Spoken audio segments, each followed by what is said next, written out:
Alright, where? Sorcery. And it works! It still works! Let's go!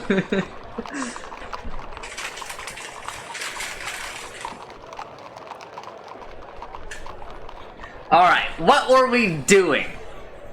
What was happening?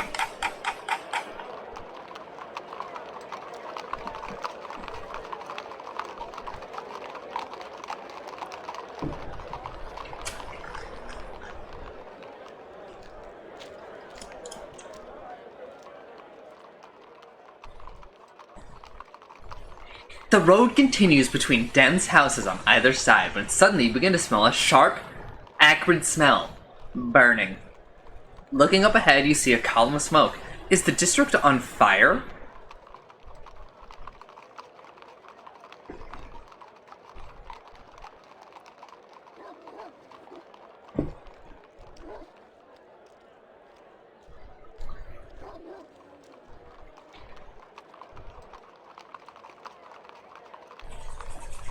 Push onwards, turn down an alleyway, or cast a spell.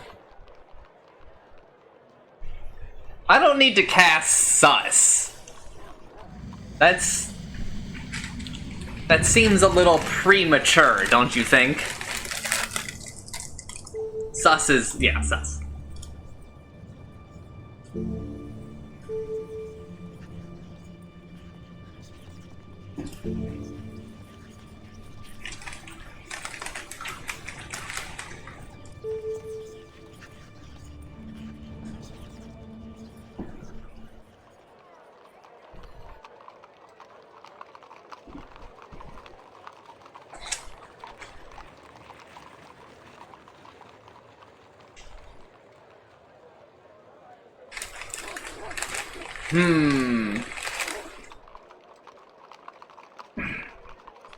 Alright, but what was I doing? How do I... there's like a way for me to see what I was doing, isn't there?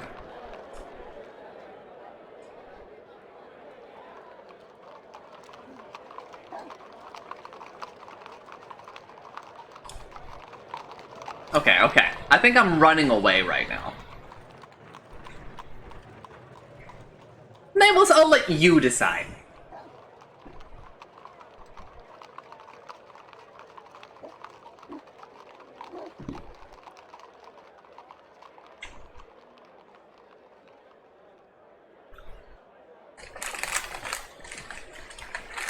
Never back, always forwards.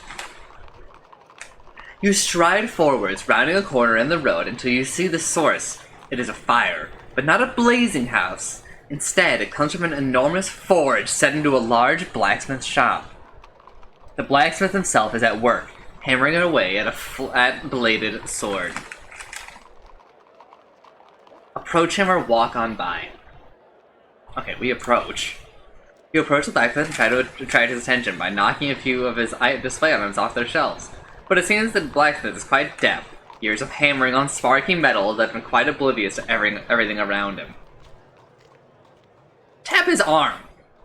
You walk over and tap his arm and the blacksmith jumps. Didn't see you thar, he bellows too loudly. The man is clearly not that bright.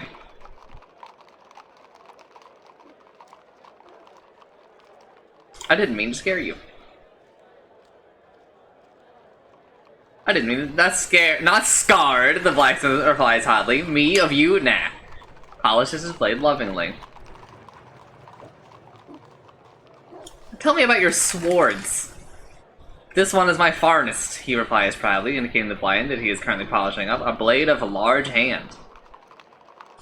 Large hand? Large hand. It's large handry. Try the blade.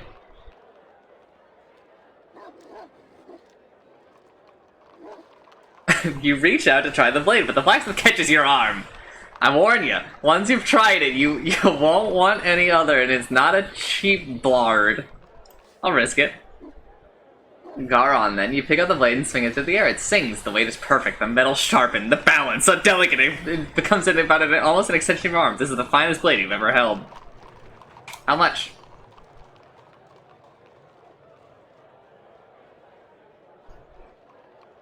For farty gold pieces.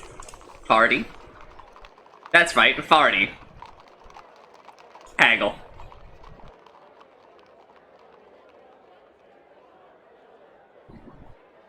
That's too much. No! No! Fuck!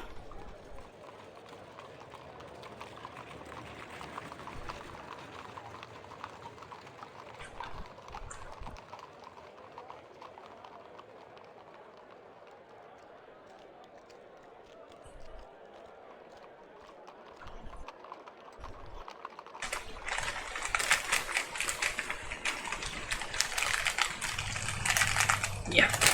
Come on. Come on. Get out. Thank you. I'm interested in the North Gate spell.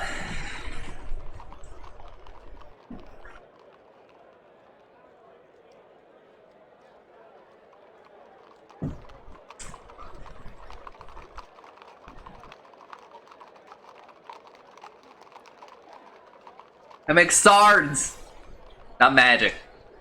Fine.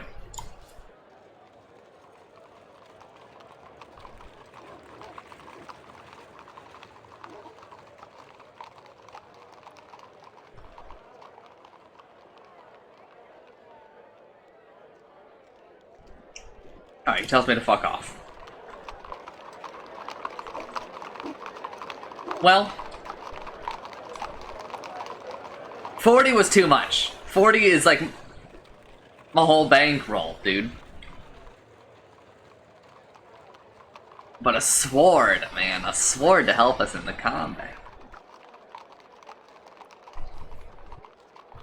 You walk between the narrow buildings until you reach a fork. To the left, the road continues towards some kind of bustling market. What am I using money on, though? Money is for hoarding!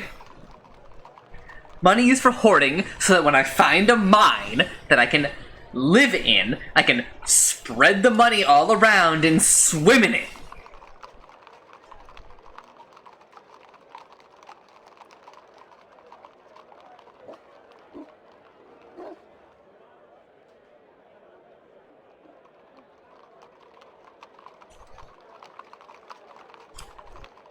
I thought this was understood.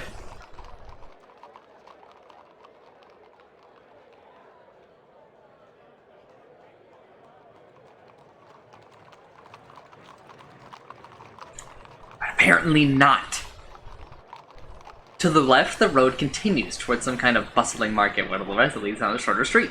In the center of the fork is a great bronze statue of Luffy, with some kind of pot at its feet. Make a move! Look down the short street. Looking down the short street on the right, you see a sign above the doorway reading "The Gambling Halls of Vlada." Several seedy-looking creatures mill about on the steps. Cheerful creatures go in, and miserable-looking ones come out. Oh no, Gamba! Look at the statue. The statue is a giant brute wielding a club, and at its feet is a large pile of gold pieces. This must be one of Kare's many gods, with the pot intended for worshippers making offerings, although none of the passing creatures seem to be throwing any in. Make a move. Time to move on!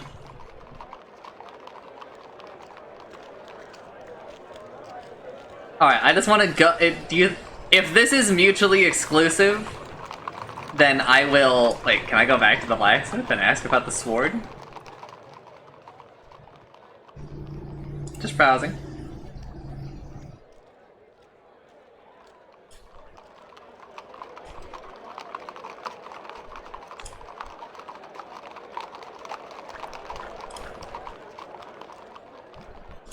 Make a move. Alright. I would like to visit the hall, but I would like to go to the statue first. If I can't do both, then I will rewind and go to the gambling hall. I want to state that now, because I don't want that to count against my rewinds, right? Is this acceptable? Is these acceptable terms? Because I don't think that the statue should stop me from going to the gambling hall. I do have a cap. I set one. He hasn't watched the series. I agree with Germa that you should give yourself a limited amount of rewinds.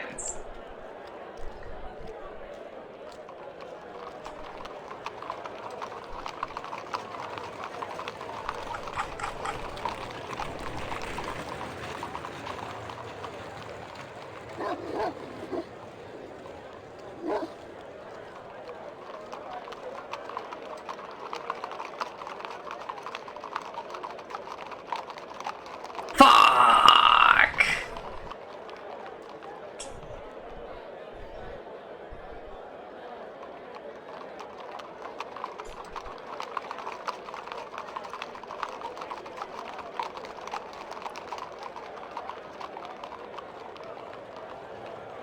The long way.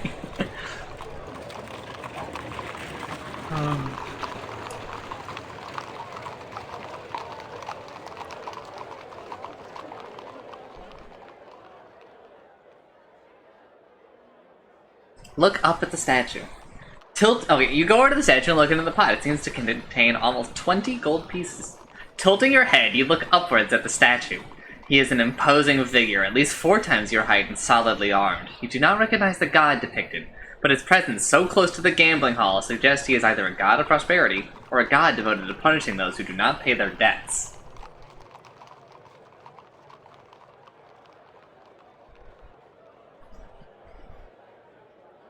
Leave well alone. It seems so suspicious. So much gold out in the oven must be a trap. You still have plenty of ground to cover. Okay.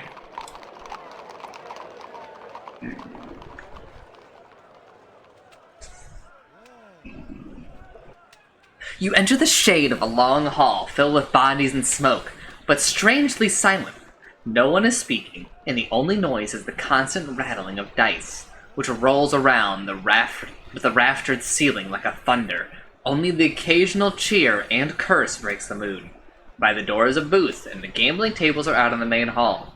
A great cheer comes up from one of the tables. Booth? You go over to the booth, where a Sven lady is handing out gambling chips. She smiles at you. "Welcome, sir," she croons in a voice which sounds like a crocodile pretending to be a songbird. "How much can I get you?" Give her my gold! What's the game? You ask, Lena. What else? Swindlestones. Do you know how to play? Of course. I could hardly be in Carré for a day and not know. No, she replies, and she drops her voice down low, but you'll find the players here are quite good. Hold up.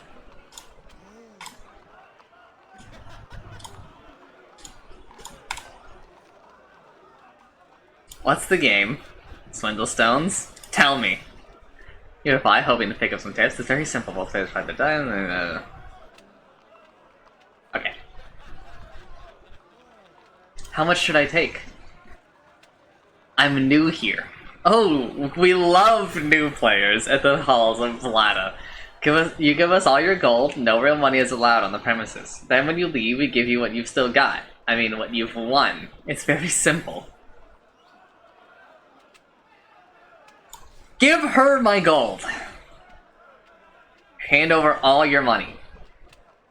The Sven lady counts it out, slowly and meticulously, as though she was not very good at counting. Then she hands over 52 chips in an assortment of colors. Have fun, she says cheerfully, gesturing to the gaming floor.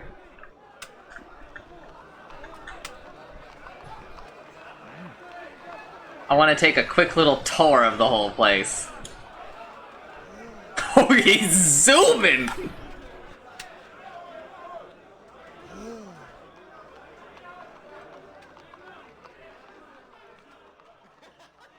You walk out into the hall. Players of all races and descriptions sit either side of 2 long wooden benches, starting games with each other, fighting them out, and then exchanging chips and moving on. It's like a kind of stately dance, played with great dedication and almost entirely in silence. And an old man, a grizzled a grizzled sailor, and a bristly innkeeper are waiting to play. You notice the old man only has one arm. Look at the tables. The tables are arranged in different sections by the size of the bet and the number of dice to be played. Sad-looking creatures move down from high-stakes tables to lower ones. Brassy and bold creatures move up. At the 2 chip tables are the old man and the sailor. At the table with the 10 chip bet, the innkeeper is waiting to play. The old man and the sailor have just finished the game. The old man must have won, because he stands, cracks his knuckles, and moves to the 5-piece table. The sailor shifts down to the table with a 5-chip wager.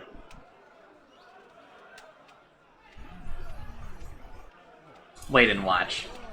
You sit back and watch for a while. The players on the tables form themselves into pairs and settle down to play in deathly silence. The rattle of dice fills the hall like the clash of swords in a barrack room. Nearby, on the 5-6 table, the old man and the sailor finish a tense game. The sailor must have won, because he stands, barks a laugh, and moves to the table with a 10-chip stake. The old man shifts down to the cheap table. The Spin Lady leaves the boots at the front of the hall and makes a circuit of the room, offering refreshments at the cost of 4 gambling chips. The burly innkeeper buys 2 rolled-up flatbreads and devours them without looking. I actually didn't mean to click that.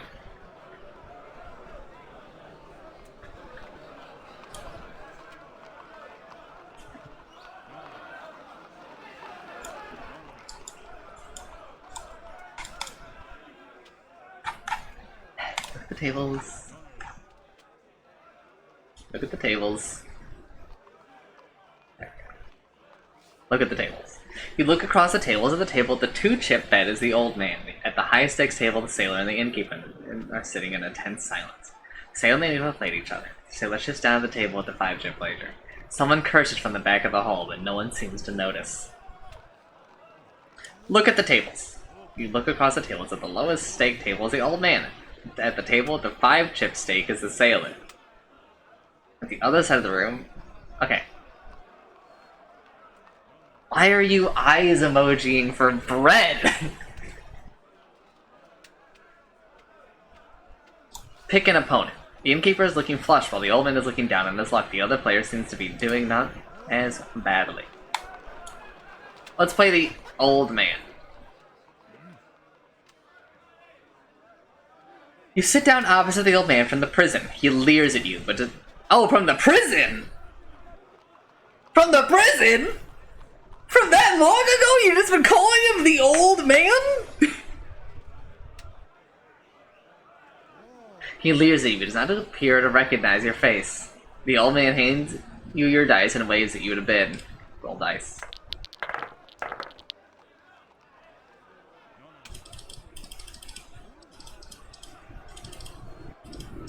Hello, old man. They haven't locked you up again, then. Doomed.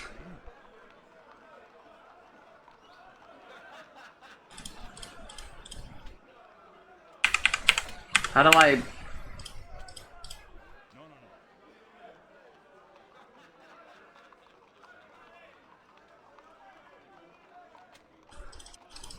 Why won't it work? Is it because I have like a controller plugged in?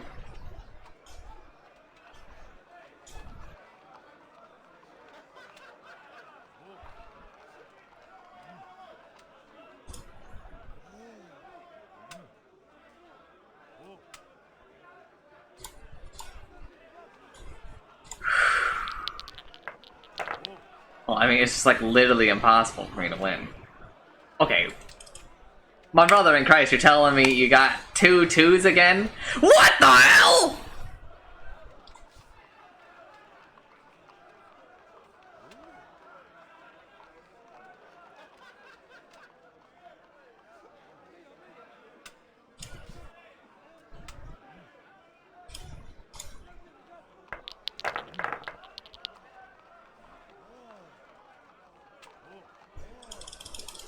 Dude, what?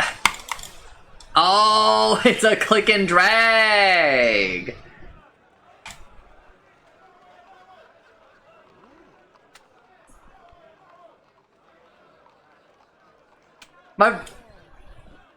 Is he just cheating?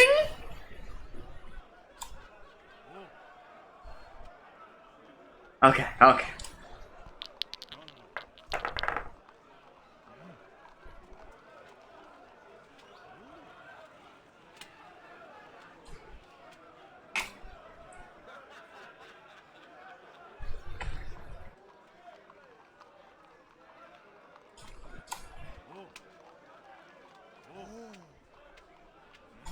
Alright, alright.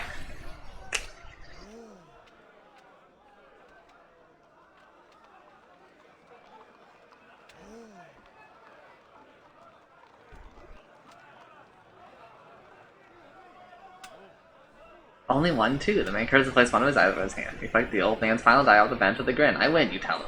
Here you are, then, Neil says, hands over 2 chips. You now have 52. Change table. Okay, I guess I go back here.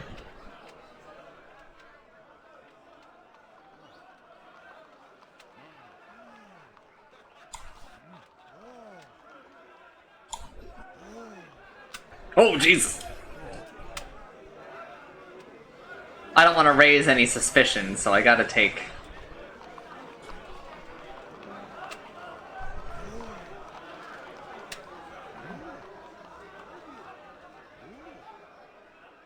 Take a seat across from the innkeeper, who you do not recognize from your travels through the city. Let's make this quick, he says, his nervous eyes giving the lie to his weary smile. The innkeeper hands you your dice and waves at you to bid. Roll dice.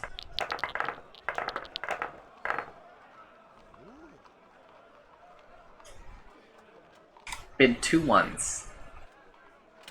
So you running in here in Carre? Used to, my brother runs it now, by the gate. 3 ones. Really? He's gonna call me if I do this.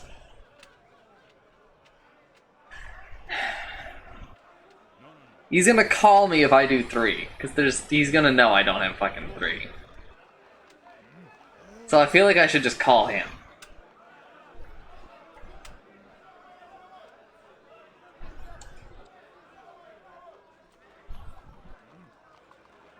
Yeah, just call him. Yeah. Wait, there are 4 ones? Oh! I forgot how the game works. I'm rewinding. Let me reread it again. Each player has a set of 4-sided dice which they roll and hide.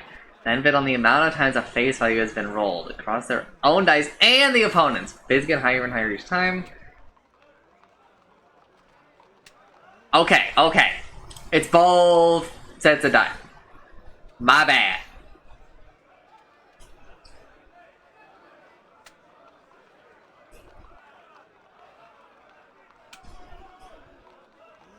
We'll just lead with 2 3s. So, I think he's got at least 1 3, right? I will bid 4 3s.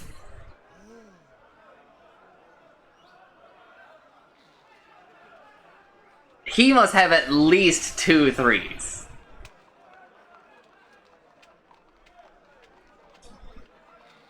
I'm fucked.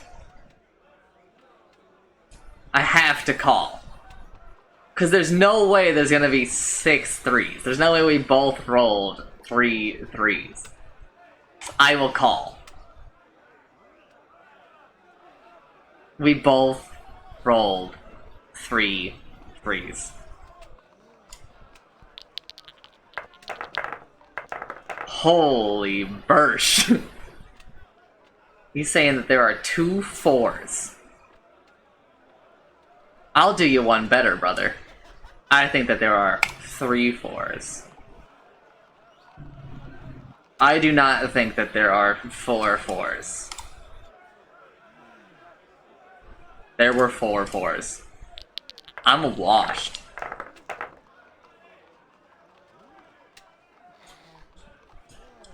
Alright, let's hit him with 2 4s.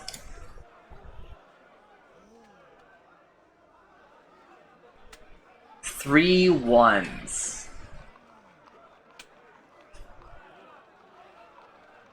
How about 4 1s? There are not 5 1s. Thank you for throwing.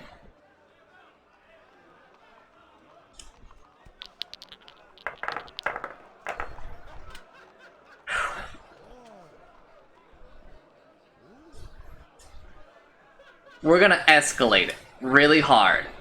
There are 3 4s.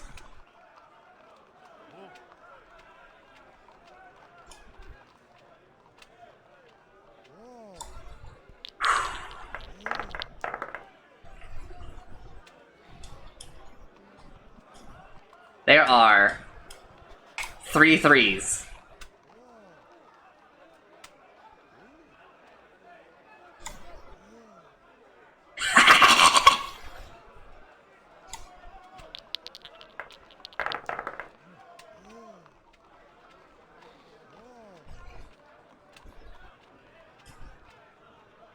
Alright, so he has a 2. He's got a 2. He's got a 2 and a 4.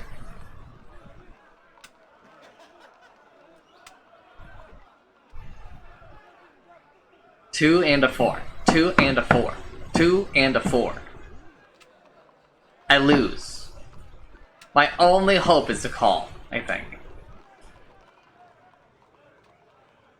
Because he and I... No. We bed 4 4s. He calls. We lose.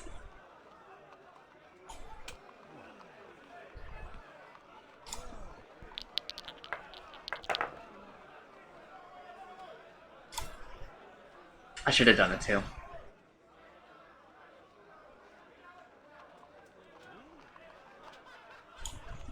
Call.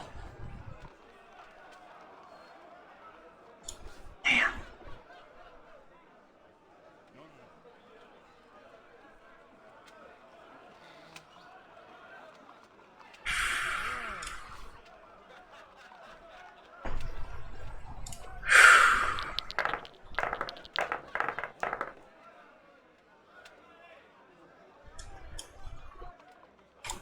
Two ones. He says 3 ones. So he's probably got at least 1 1. So, we'll do him 1 better. There are 4 ones.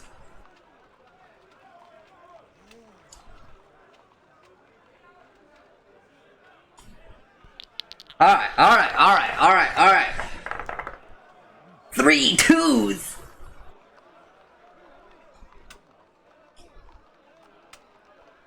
Alright, he's got at least 1 4.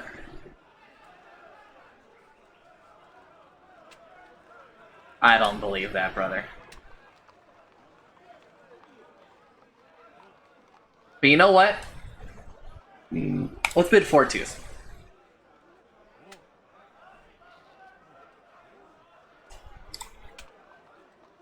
Whew!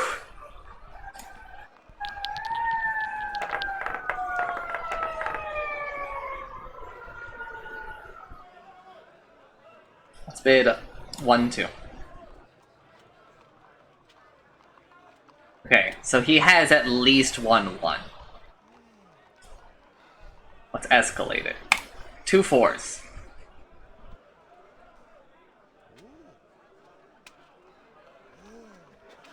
Alright, what do you do if I say I have 3 4s?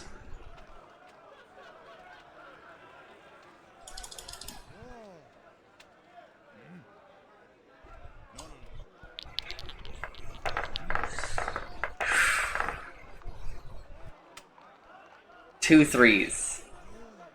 He says that there's only 1 2. I'm willing to go along with that.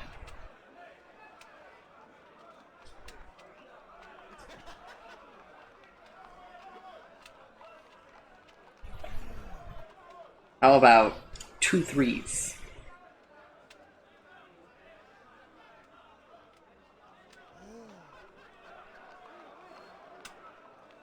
I funded the building of my inn from here! He says there are 3 3s.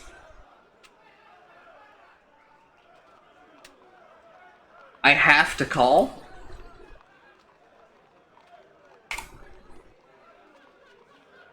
Yeah.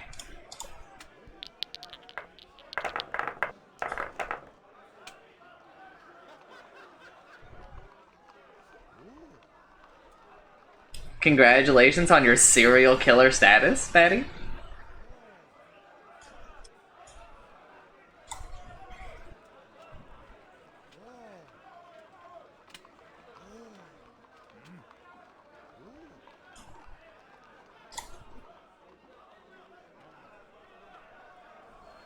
Wait, wait, wait, you can go over?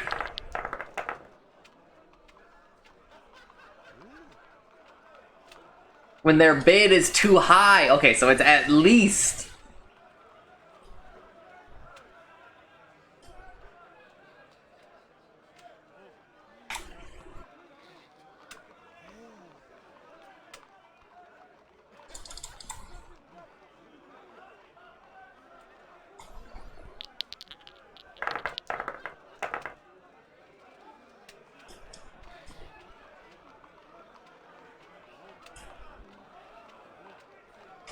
I bid that there is 1, 2.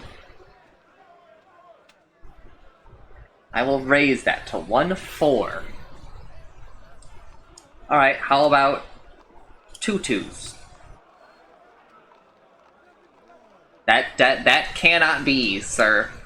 My apologies, but you have lost, so give me back my money.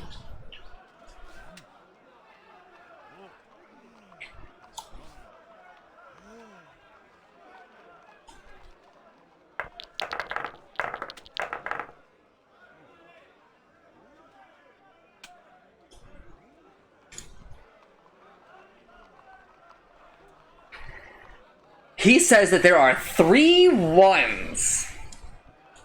I got bad news, brother. What if there are 4... What if there are 3 3s? So now you're saying there's 4 1s. What if I tell you that there are 4 3s?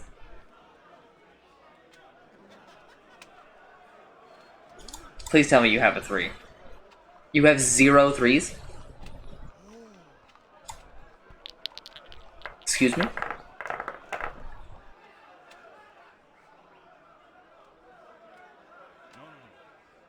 Two fours. 2 4s.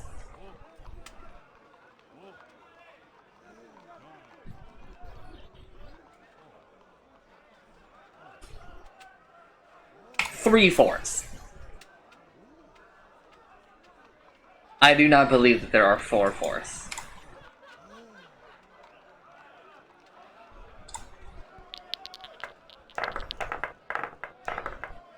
Fuck you! Come on!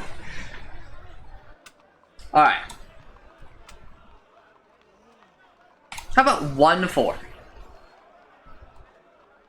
You're saying that there are 2 3s. How about 3 3s?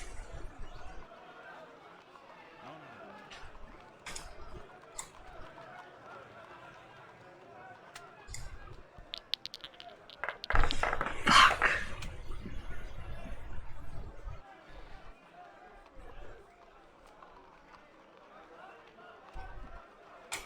There are 2 3s.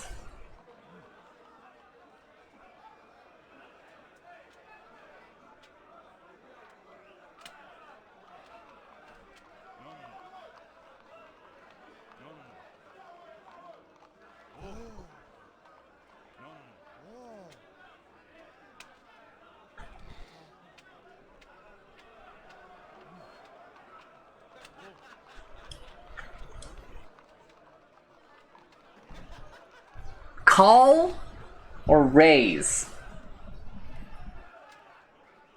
No. No, no, no, no, no, no. We go to 4 2s. He said that there are...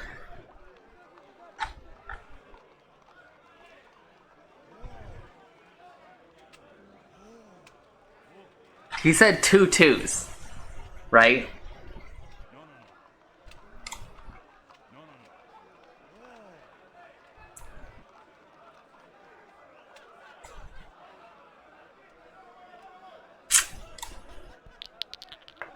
It's fine.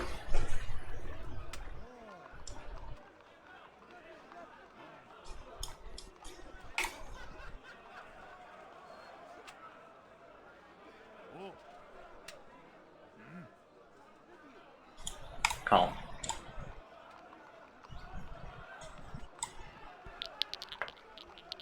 Man, let's help.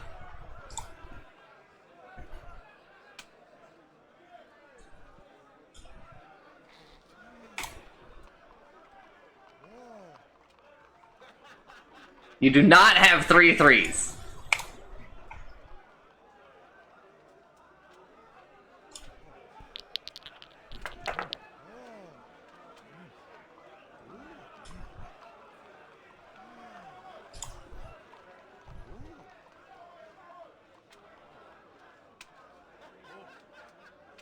I don't think that there are 2 4s.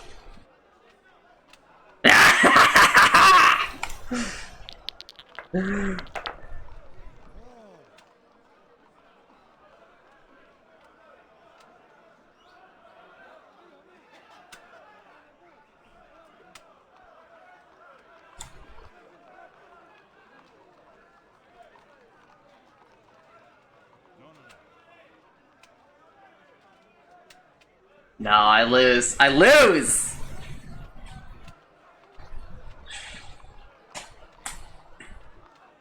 Call? Call? What do you mean, call?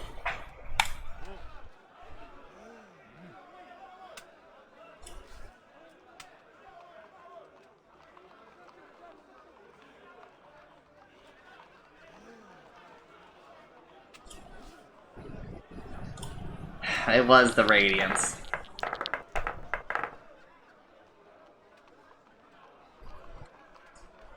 Alright, let's fuck this guy up. 2 4s. 3 4s, he says. Okay, how about 4 2s?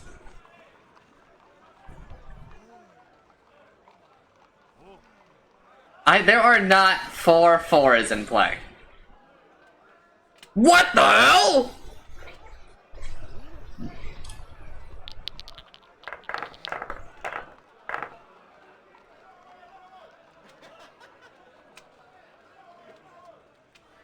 Two 1s. I can buy that.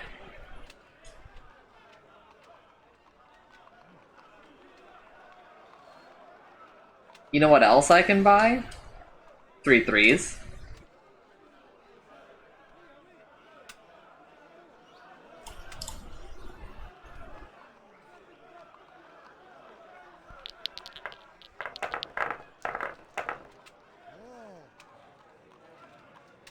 I bid 1 1. You bid 1 4. Okay. Okay.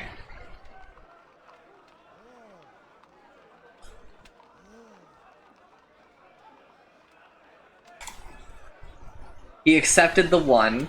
He bid 4. He bid 1 4. Now he's saying that there are 3 1s. I don't think that there are 3 1s. Get fucked.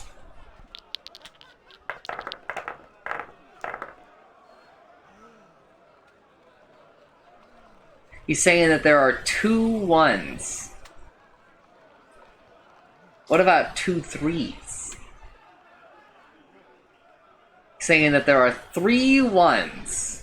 How about 3 3s? Yeah, that's a call. I think he wins this one. I don't think he's got a 3. Oh! Bury me! Bury me!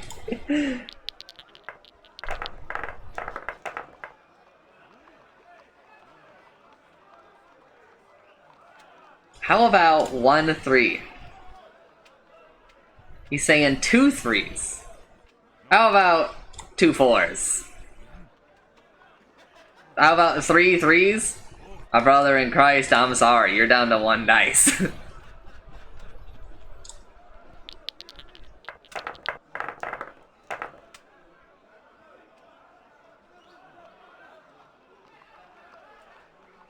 How about 1 3?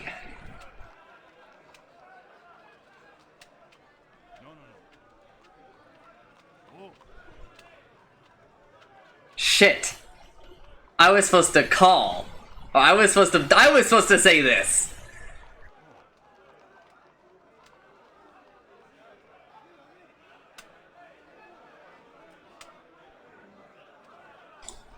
And this is where he calls. Oh, mercy!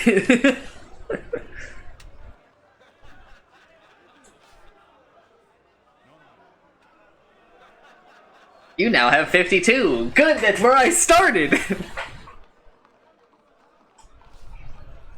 Alright, alright.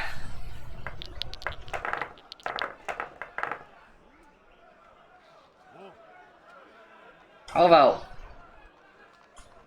1 1? To which you respond that there are 3 2s. How about there are 3 4s? Okay, so he has to have like at least 1 2. Ooh.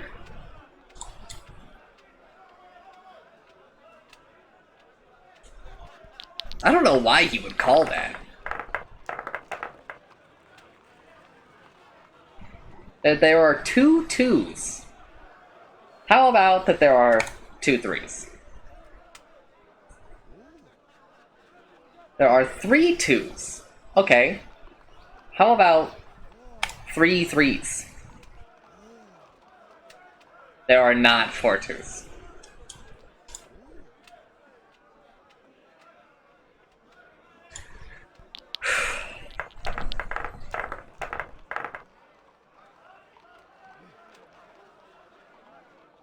How about 1 3 to 1 4? Okay, so he probably has a 4. How about that there are 2 1s? He's got at least 1 4. Alright, he probably has at least a 2, so it's kind of like he's got like a 2 and a 4, I think. Right? Let's hit him with the 3 2s. Alright, we for sure win this one. That's just what we have.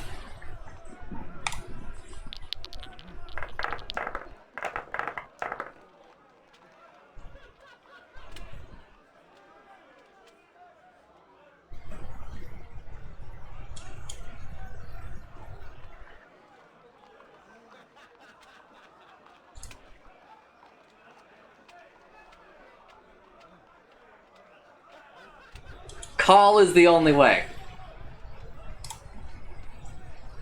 Damn it.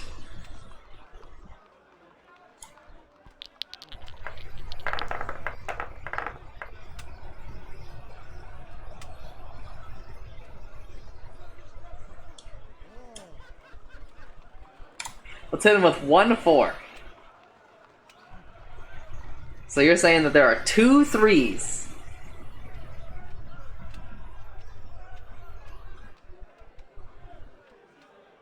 How about that there are 3 3s? There are 4 3s. There are not 4 3s.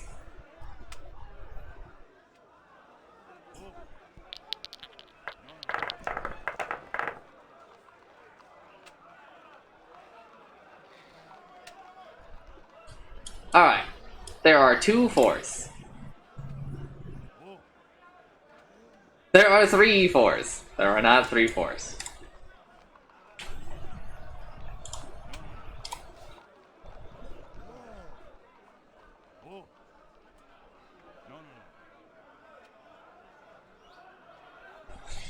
He's done it!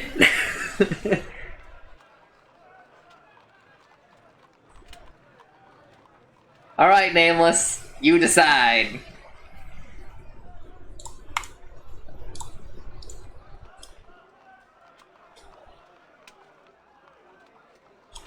Up the ante? I don't think you can.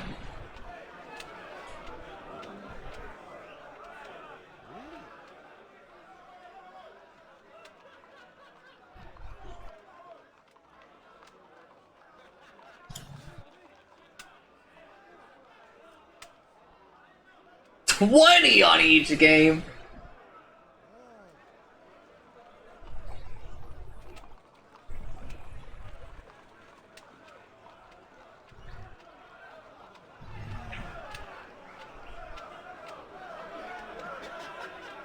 I'm going back to see if I can...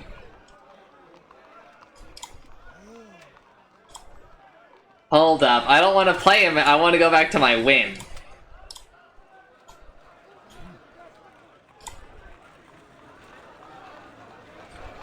Can I just...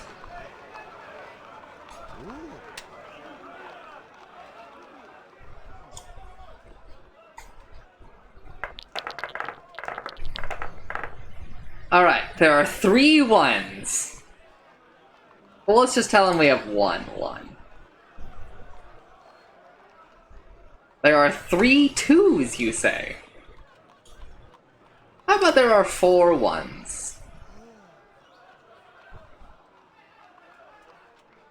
I don't believe that there are 4 2s.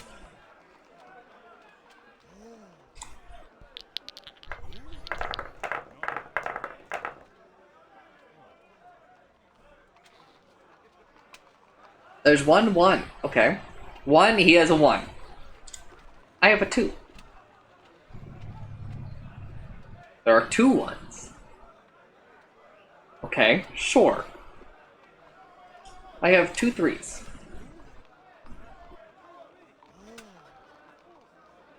There are 3 1s. I don't believe that there are 3 1s. He got me.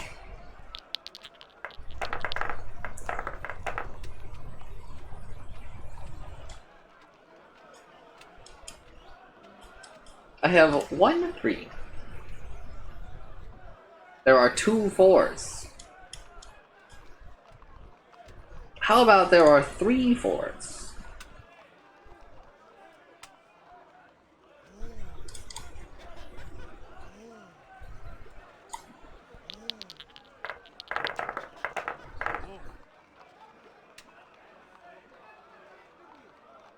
There are 2 2s, you say?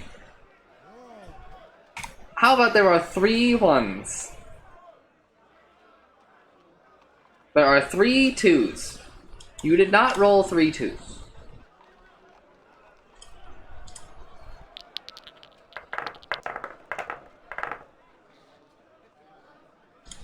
There is 1 1. There are 2 1s. How about there are 2 4s? There are 3 4s. No, there are not. There are 3 4s.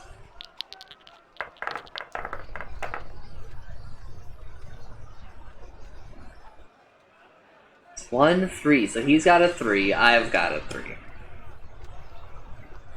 How about there are 2 3s?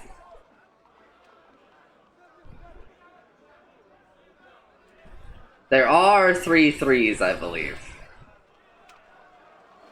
But I have to call. There are only 2 3s!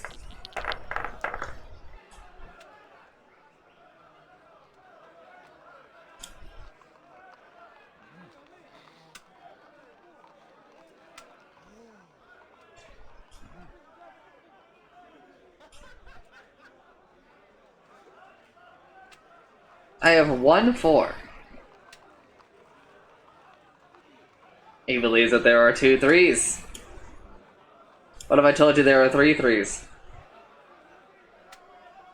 There are not 4 3s.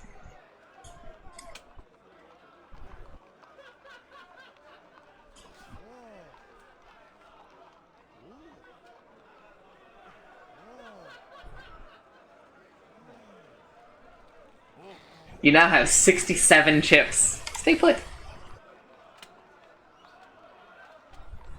Okay.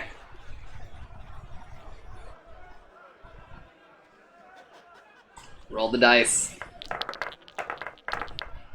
Hey!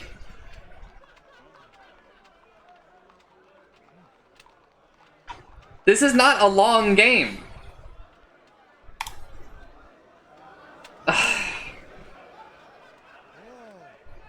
I don't like the short games. I have 1 2. There are 2 3s. There are 2 4s. There are 3 3s. You did not roll 3 3s.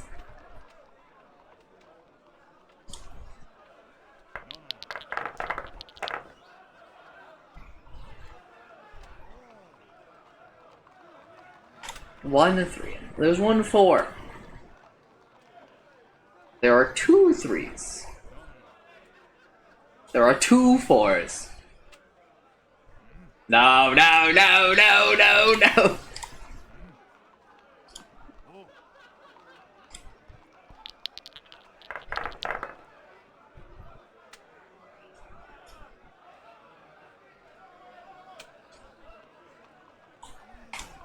There's 1 2. There's 1 4. Ah. There's 2 4s. No. Incorrect. Only 2 4s. The pound is yours.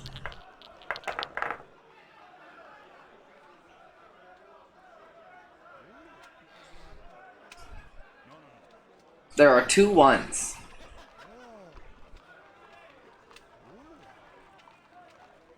No. You did not roll 2 1s. Okay, there are not 3 1s. Thank you. Thank you for your money.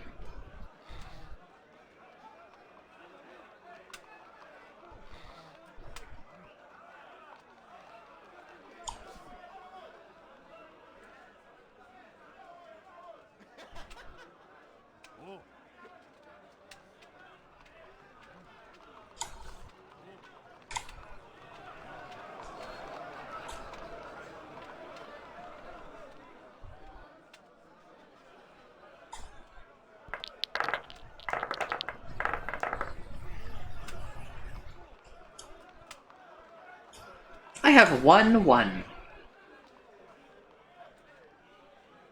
There are 3 4s! How about 4 1s? Okay, there are not... You did not roll 4 4s. Holy bursh!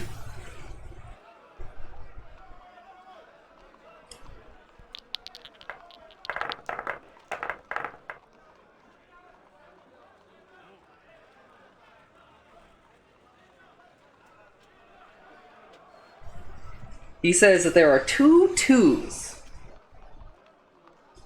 I'll raise you. There are 3 2s. There are 5 2s!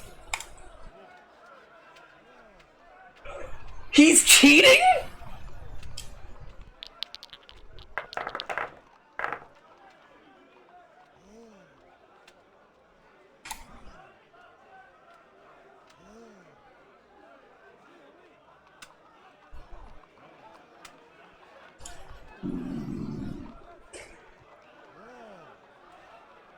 There are not 3 3s.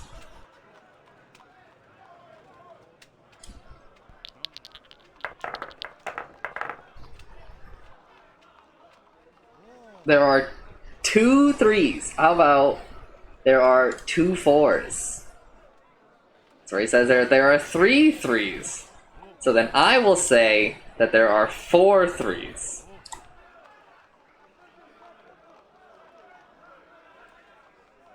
There are not 5 3s.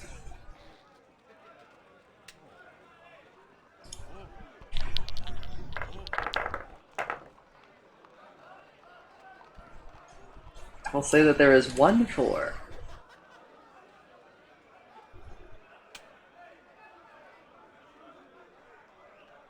He says that there are 2 2s. I will say that there are 2 4s. He says that there are 3 2s. I will say that there are 3 4s.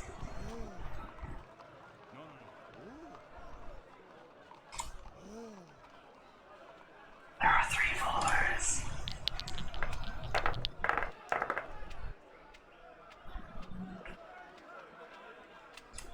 He says that there's a 3. I say that there's a 4. He says that there are 2 4s. That's true. I'm going to say that there are 3 4s.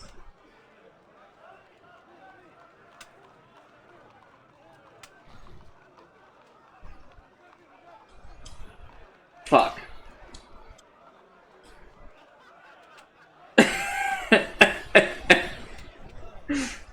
Alright, take my fucking dice!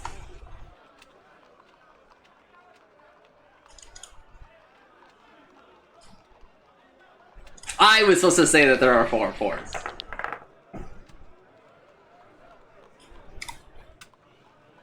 There's 1 2. There's 2 1s. How about there are 2 2s? Fuck, don't tell me you actually rolled 2 1s.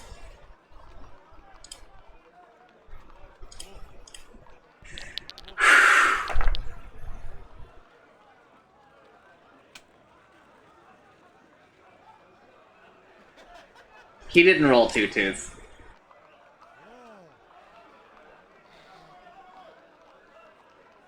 What? Oh my god, I misread it.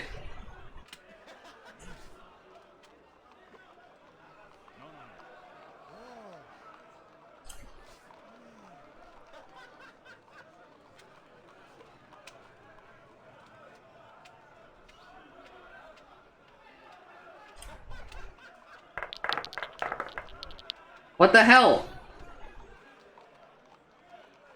I don't want to play short games. It's 1-1.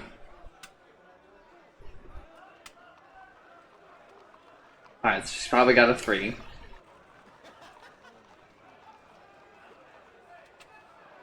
You did not roll doubles.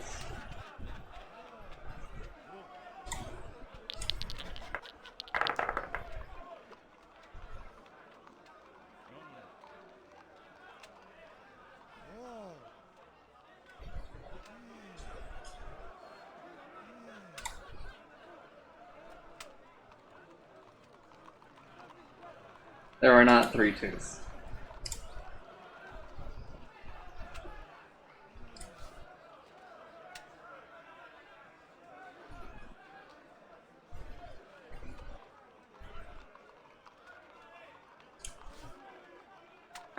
Okay, the monk. Yes. Come back, monk.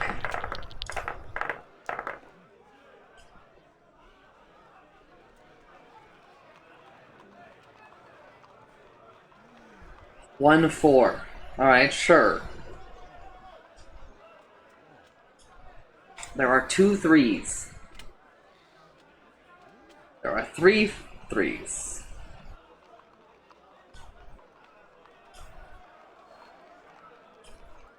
There are 3 4s.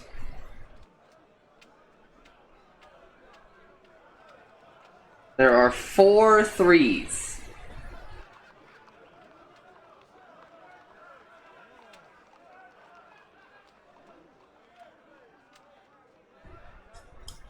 There are 5 3s.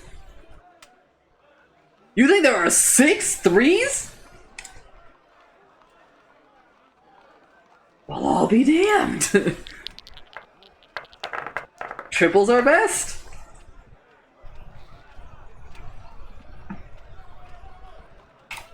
He's got at least a 1. He's got 2 4s. I'll say that there are 3 4s.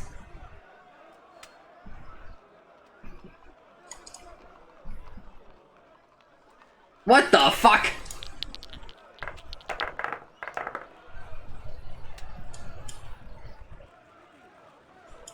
There's 1 4. There are 3 1s? How about there are 3 3s? There are 4 3s? You gotta be lying somewhere, brother. There are 4 3s. He did roll 3 1s!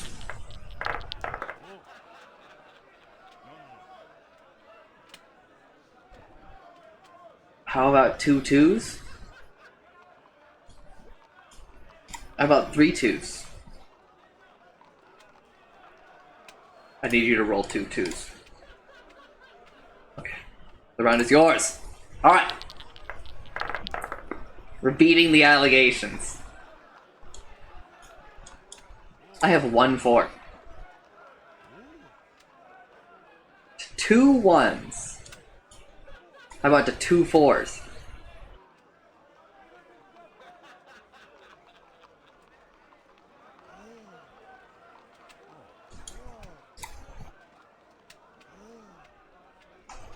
Oh no. No.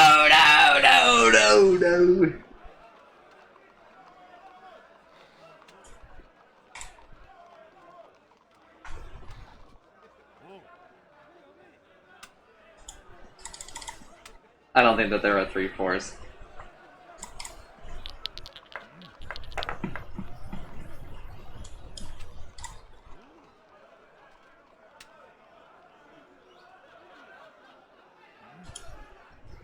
I don't even think that there are 2 4s.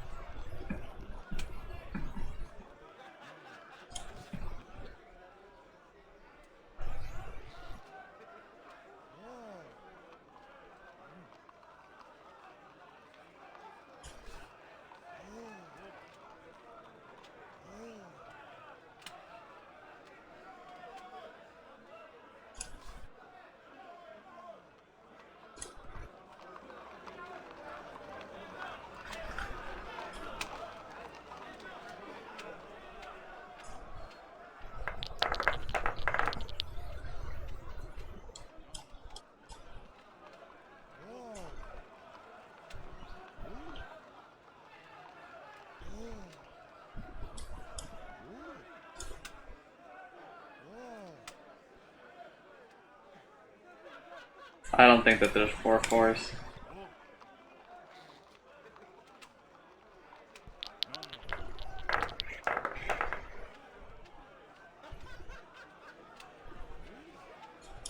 Instant raised of 2 4s. There are not 3 4s. You did not roll doubles. She did!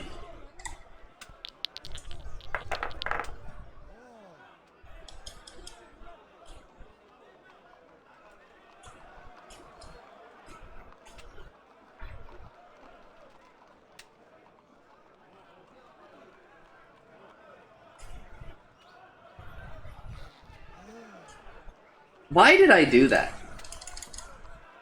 Why didn't I call her?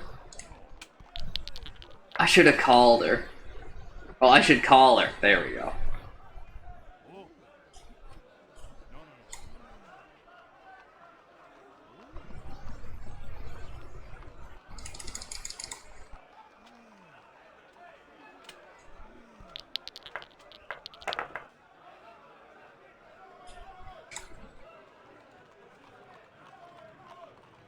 She threw, dude! Wait.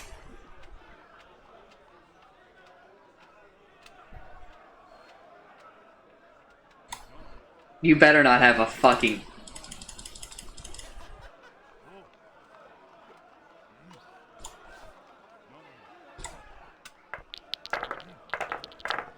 Don't talk to me. This is the YouTube crowd's gonna love this one. The episode where Vash just plays Swindle Stones.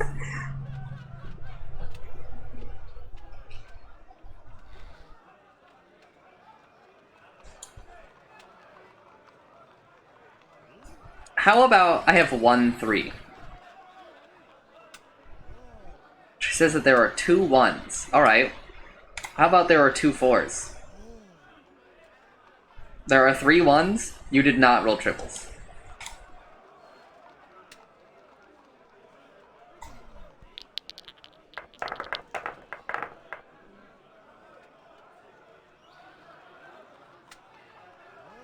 So you have a 3. You have a 4.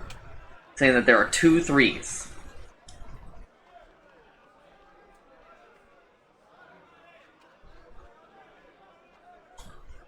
How about 3 1s?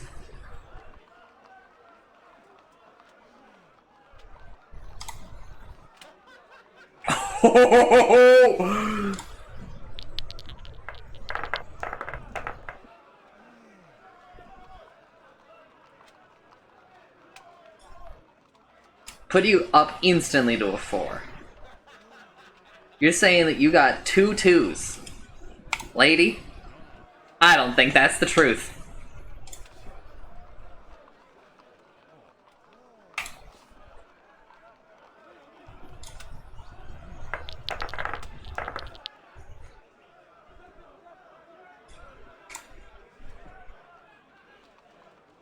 You're saying that there are 2 4s.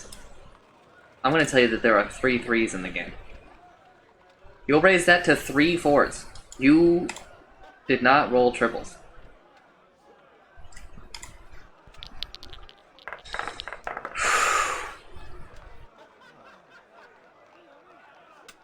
How about we open with 1 4?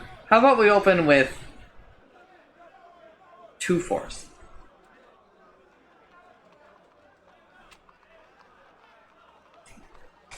You did not roll 2 fours. She did roll 2 fours.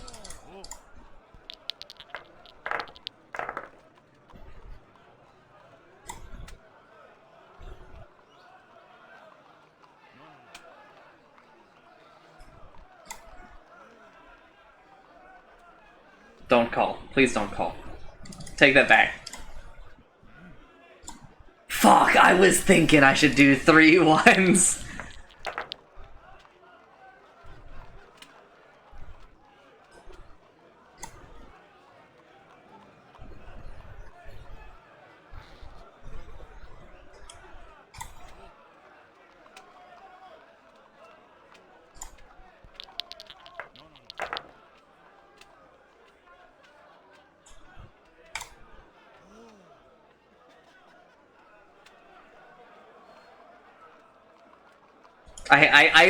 I just have to call.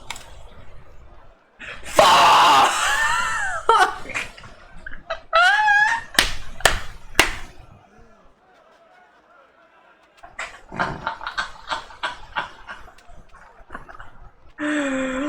Oh!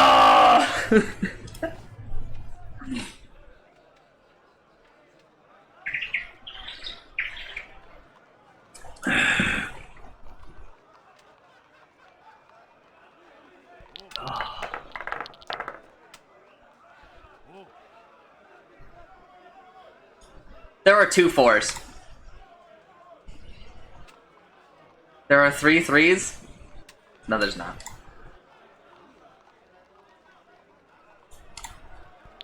Bitch. How about there's 1 3? How about there's 2 2s? How about there are 2 4s? No, there's not.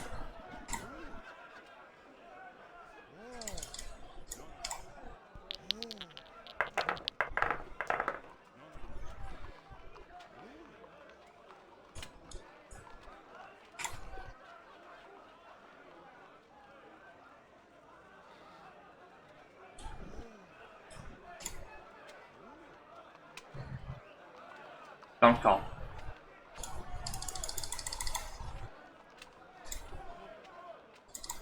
Late night when you need mine.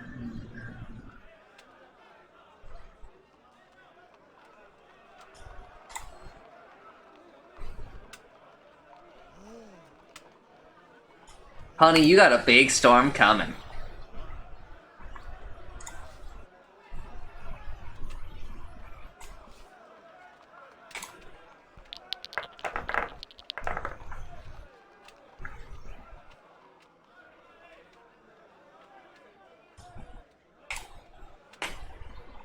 I say that there's 1 4. You say that there's 2 2s? What if I told you that there are 2 3s? I don't think he rolled triples.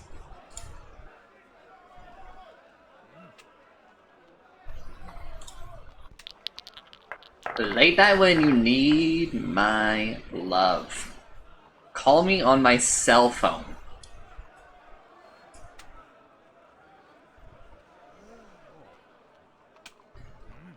I don't think he rolled doubles.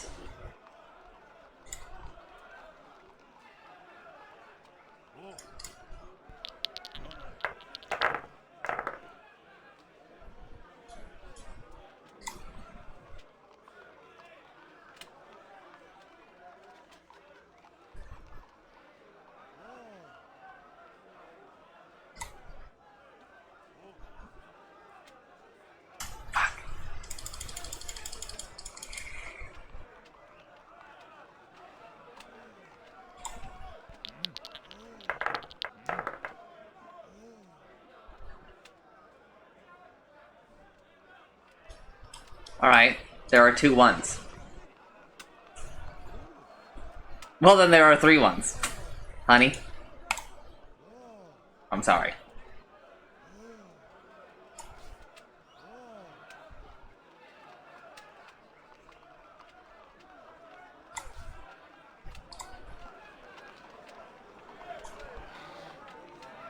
Nameless, how long have we been here?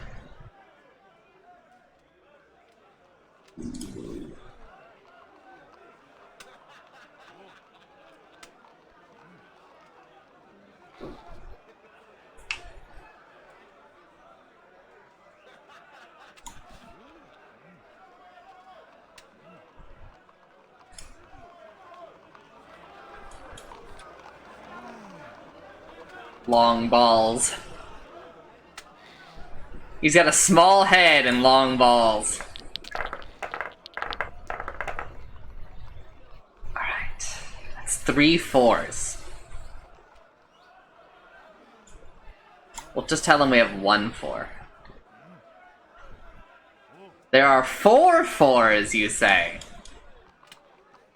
Well, good sir, I'm gonna say that there are 5 4s. You think that there are 6 4s? No, ain't no way. There are 7 4s! Holy burst!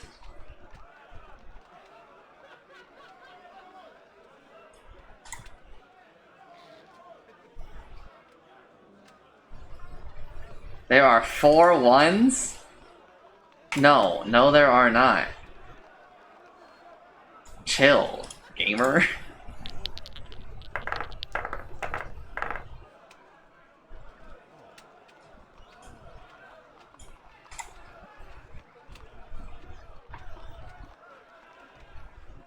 There are 2 3s. I can buy that. How about there are 2 4s? There are 3 3s. I can buy that. How about 3 4s? You don't think that there could be 3 4s? You don't have a single 4? Come on now.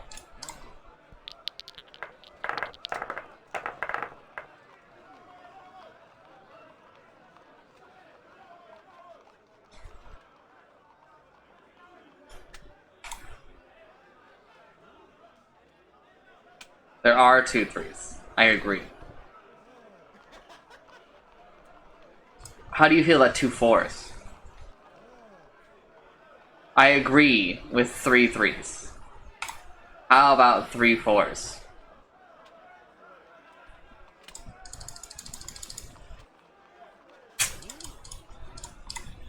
I should have said 3 3s.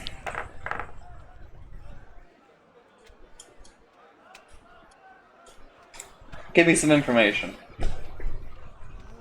To 1 3. Okay, so you've got a 3. I've got a 4. I've got a 1 1. He's got a 3. He thinks that there are 2 3s. I want to say there's 2 4s and hope he doesn't call. There are 3 3s. There are not 3 3s. If there were 3 3s, he would have called my 2 4s.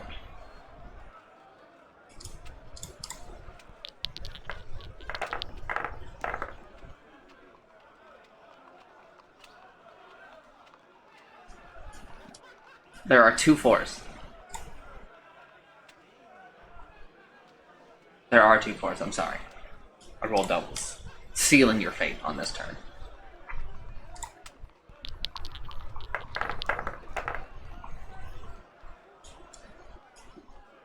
I have 2 3s.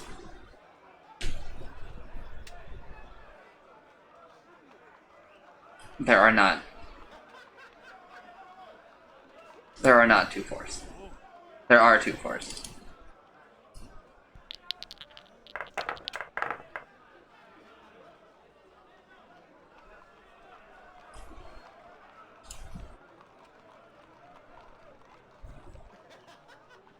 There are not 2 2s. Saved by rolling doubles.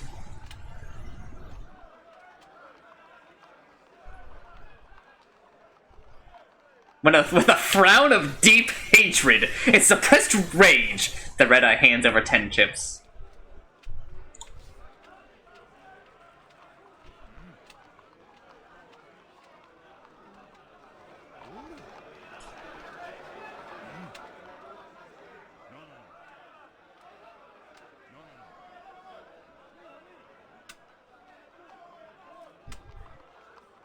The Innkeeper has been defeated!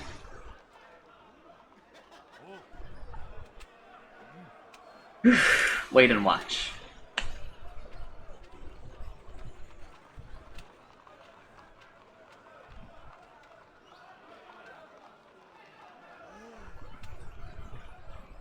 Look at the tables.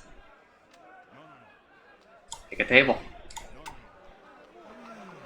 Short 5 gold. Roll dice.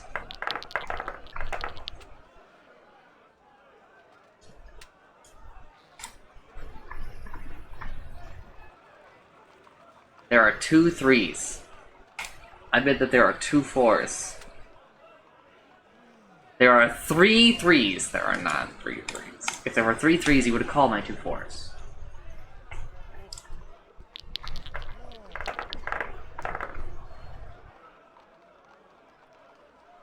There's 1 3, okay? There are 2 1s. There are 2 3s. No, there aren't. She did. She did.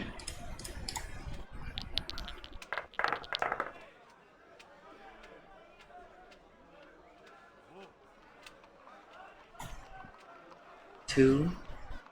We got a 4. There are 2 4s. There are 3 4s. No, there aren't. Chill.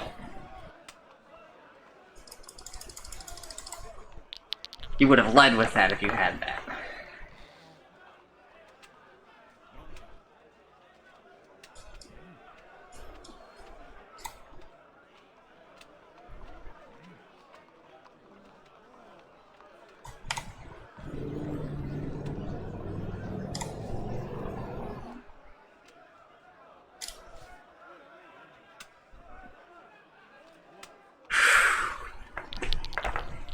We're cleaning out the house, Nameless.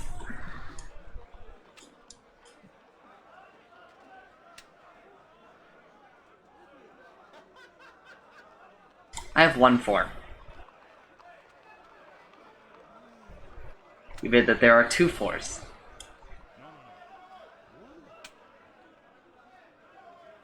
There are 3 2s? You'll raise that to 3 4s. No.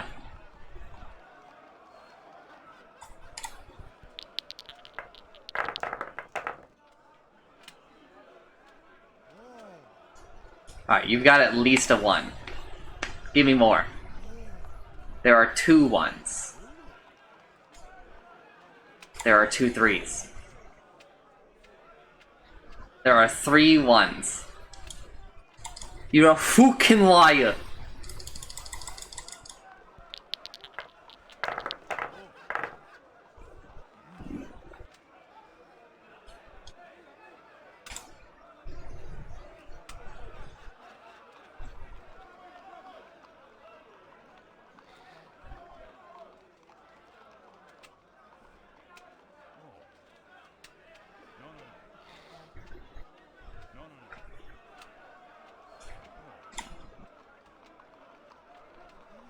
Don't call.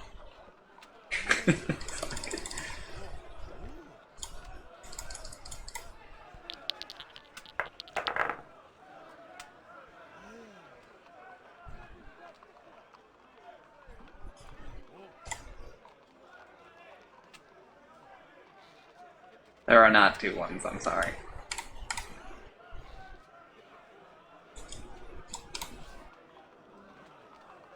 I win, you tell her. With a frown, the beggar girl hands over 5 chips. She nods to you with a cheerful shrug. She swaggers out of the hall as if she had won after all. You've now beaten everybody! Cash out! The Spin Lady smiles and exchanges your chips for 87 gold pieces. You have done well, she exclaims. You reply with a smile and head back into the street.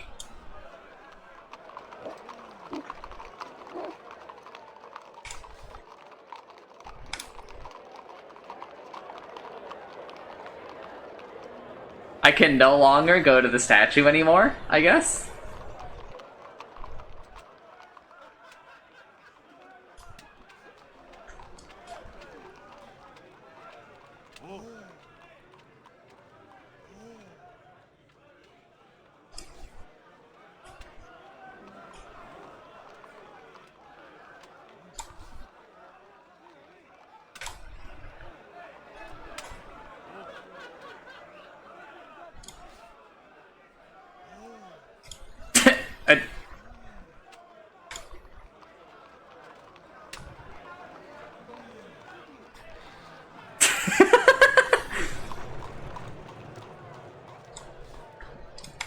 I don't like that I can't go back to the statue, though. What the fuck? Nameless!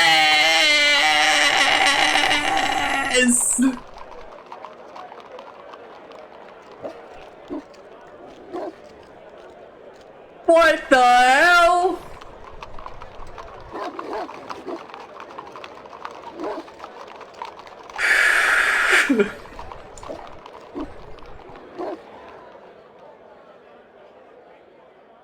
You follow the road and around the side into a wide open space laid out for a market. There were several stalls, all selling the same goods, the traders arguing loudly over who has the cheapest of the best quality. Alright, Nameless, what are you thinking?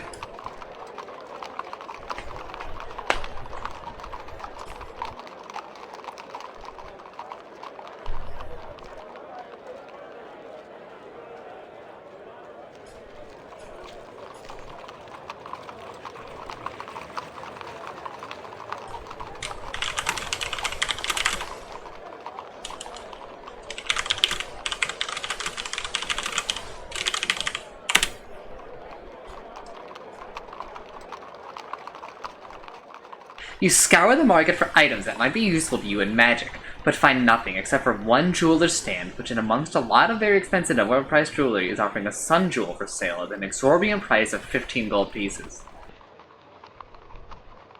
No, I need to stop looking.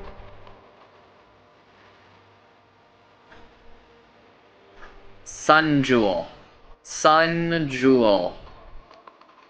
Wires.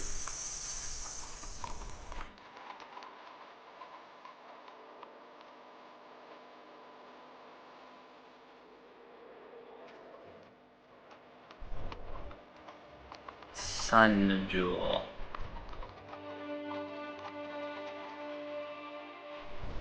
Sun jewel.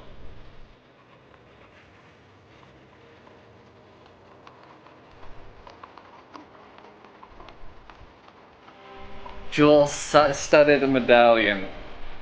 How did it cast a spell?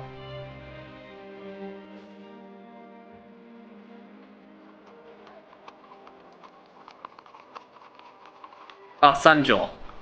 I only cast on the yellow Sun Jewel. Once cast the Jewel.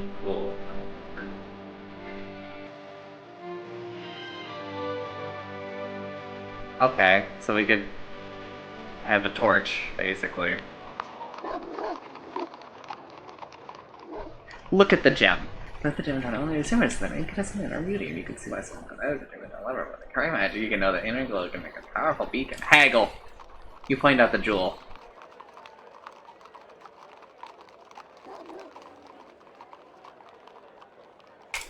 In Lower Carré, these are 10.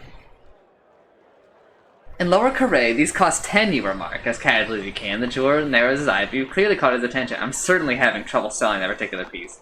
Tell me, what was the name of the jeweler offering this price?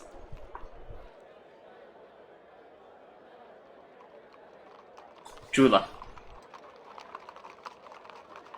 Leave it.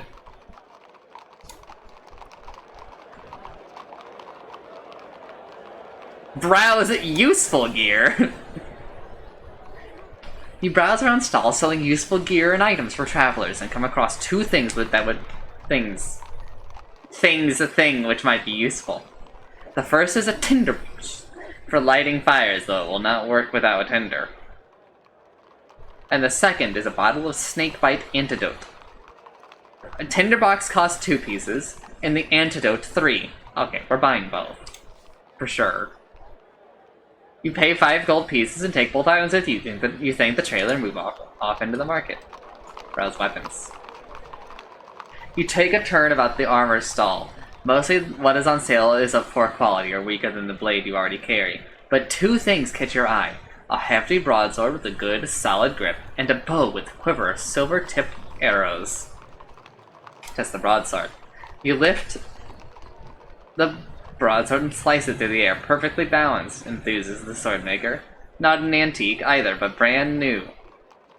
8 gold pieces. You judge the blade to be well weighted. Test the bow. You lift the bow and test the string. It seems firm and responsive, and although you have little use for ranged weapons, this one seems hardy enough. The quiver is interesting. It contains 10 arrows, but each has a tip made, not of steel, but pure silver. The armorer nods at you significantly as you discover this, for you know what? No. The dead. Only silver can pierce the hearts of the dead, he replies, and he adds in a whisper, 6 gold pieces. Can I not buy both?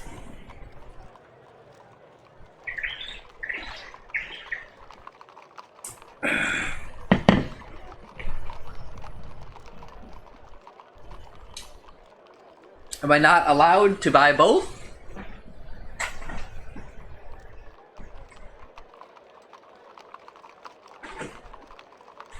Will you not accept my coin? Is my coin not good enough for you? Can somebody explain why I cannot click a button that says buy BOFA?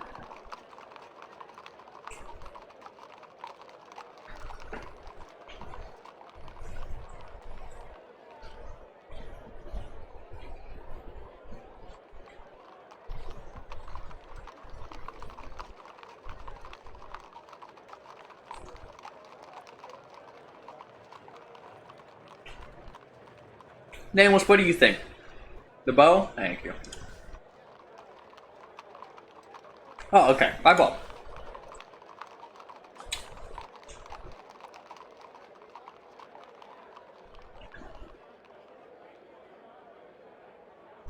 I like the bow, you tell the armorer.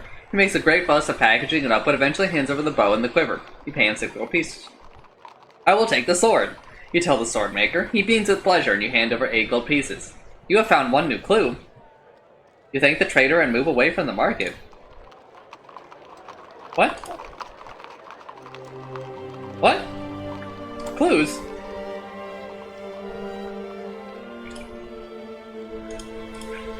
Ah.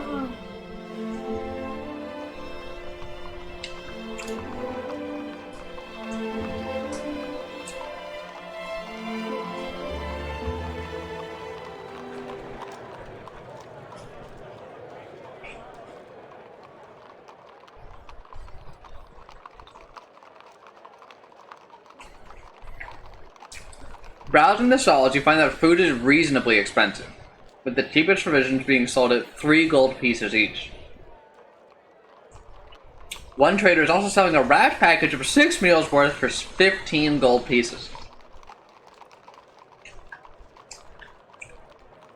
I know this is gonna sound insane, but we're gonna buy the 6 meals.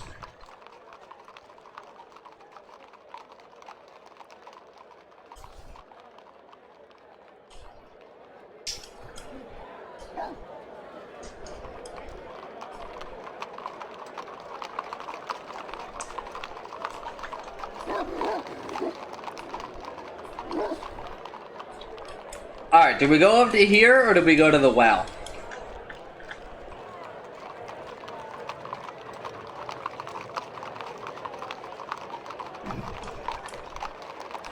Okay, we gotta go down the well. It's near the necropolis.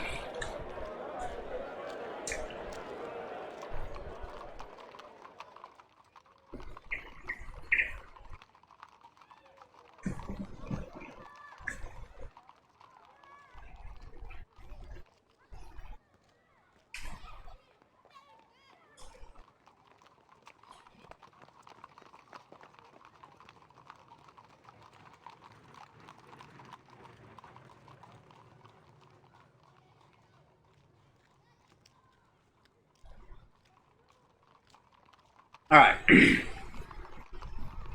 Beyond the market is a street of tall, iron-fenced houses. You are entering a rich district, built in relative safety close to the wall, on the highest point of land in the city. Few creatures live here, and it would seem that beggars are not tolerated. The streets are empty, and for the first time, clean.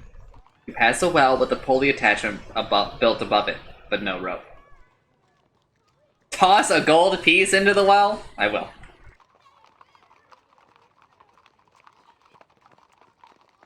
You flick a coin into the well and wait for several seconds before you hear the plop as it hits the water. The well is clearly very deep. Suddenly from below you hear a woman's voice singing. Throw down one more coin for me. 2 wishes will I grant for thee. Thank you very much. Yes, we certainly appreciate this. Thanks for the resub, Killer Vida.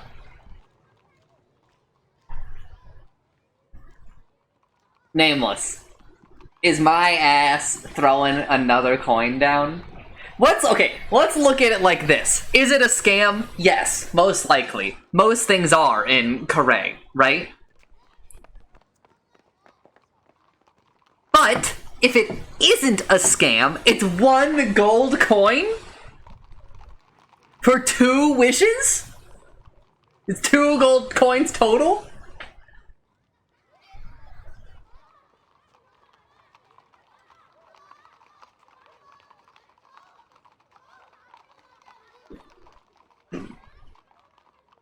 Do it? I'm tossing another goddamn coin down.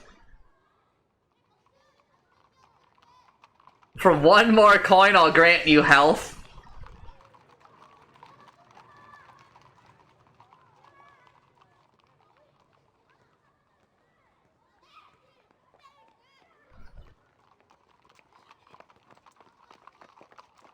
I've been scammed. I'm fucking zapping their ass.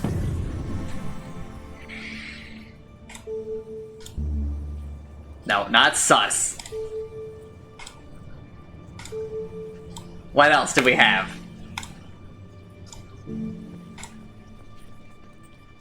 You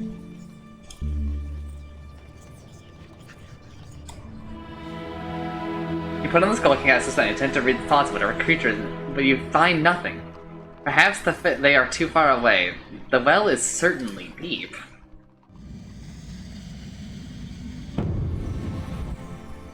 What else is here? Mag? No. What about mud? What, do I just fill the well and fucking kill him?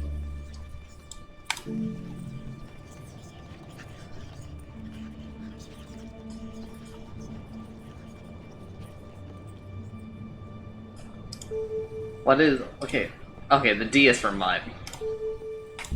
Am I really about to suss this?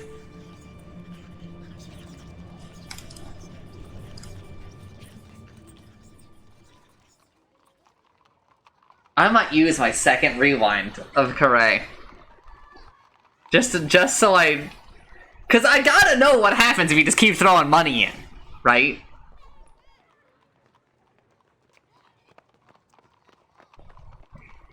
Oh, fuck it. In for a penny, in for a pound.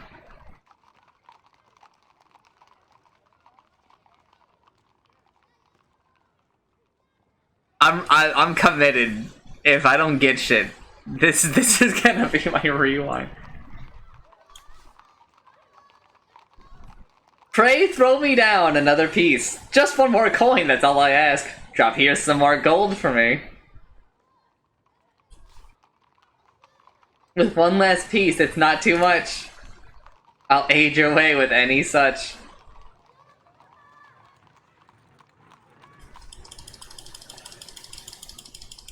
Damn!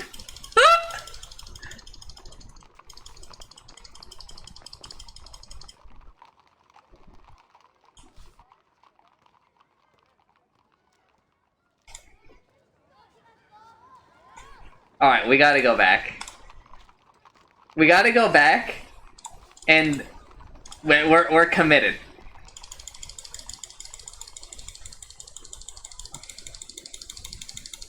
I am not going to read it all.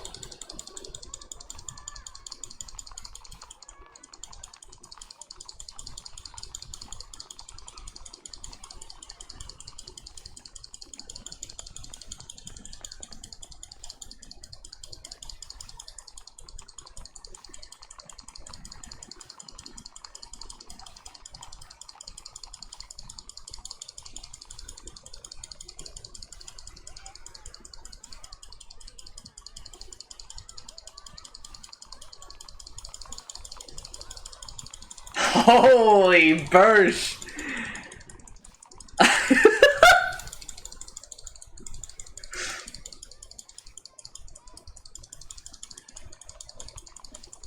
That's when you go on the fucking, like, the game facts for the game or whatever, Nameless. If you drop 40 coins into the well in Sorcery 3...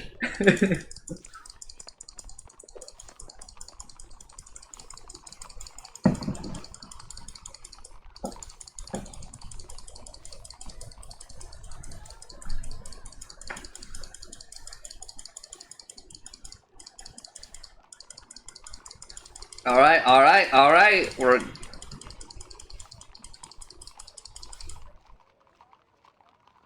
Unfortunately, you have no more gold. Alright, what happens if you cast Sus?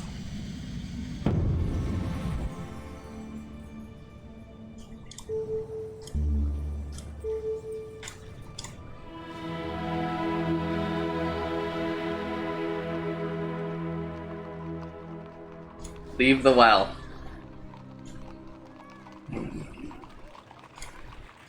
Alright. Just walk on.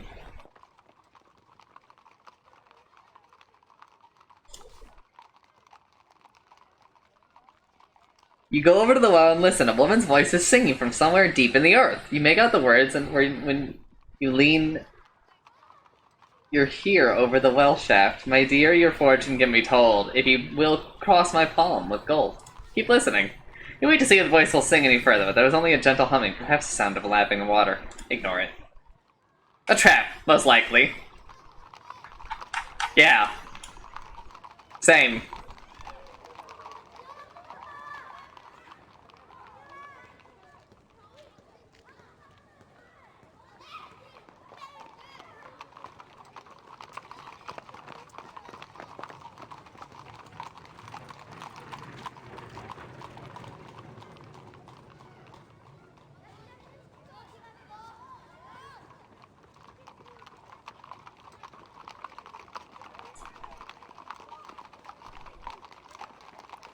Whew. Making sure the coast is clear, you know.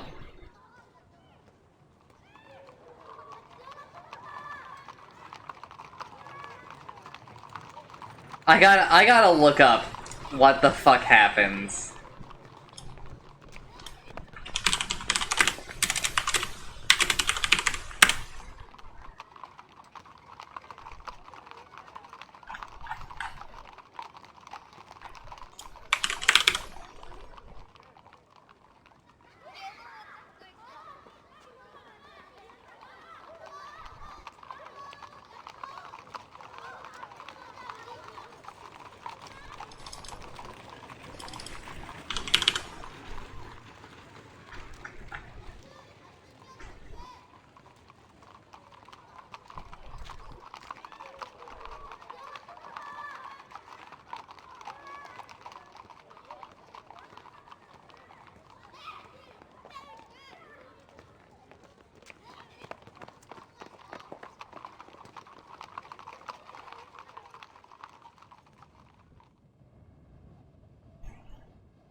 What the fuck? If you buy the legendary blade, Nameless, you can just go steal the gold from the fucking statue. Fuck!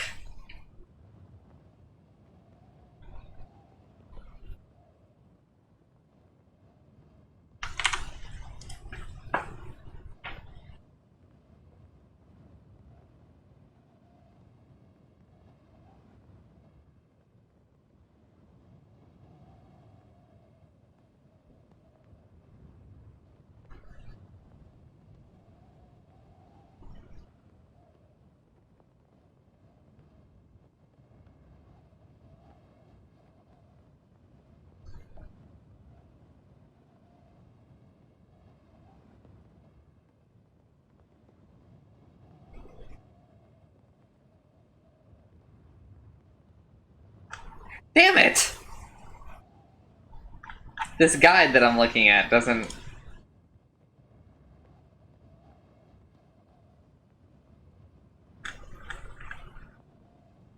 Looking up shit for this game is so impossible. I just want to know what happens if you cast mud at that well. Alright, we're gonna stop soon.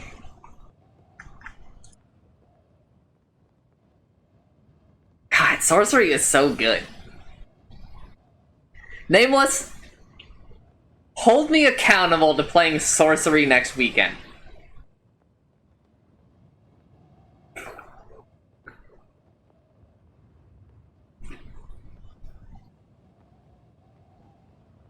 If I don't play Sorcery next weekend, I have to play Thief.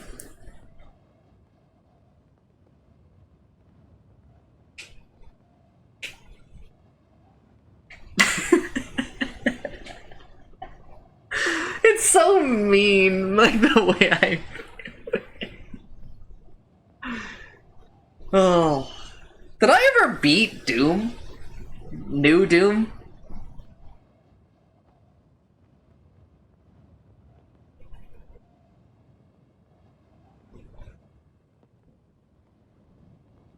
Interesting. You have reached a wide, desolate area, fenced off by an overgrown iron railing. Inside, tall yew trees reach up to twice the height of the city wall beyond. This isn't a necropolis, the city of the dead for those who pass away in Corée, with enough money to ensure their bodies are not simply tossed into the water. The road to the north gate passes straight through and offers no ways around it. Look at it. The main path is wide enough for processions and carts, but leading off it are several smaller paths that wind between the trees and headstones to all the different suburbs of the graveyard. There are plenty of places for things to hide here. Ooh! Oh, you mean like an ambush, not. Well, then let's take a good look around.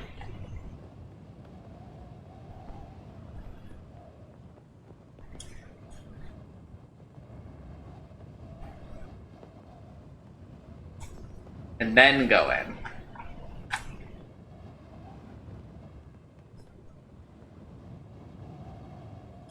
It's like one of the best features of the whole goddamn game. They just let you draw the path. After the hubbub of the Upper Corée, the necropolis has a silence that is almost deafening. Look around. Either side, listing gravestones crawl with small creatures. No flowers grow here. It is like the bodies give off poison as they rot.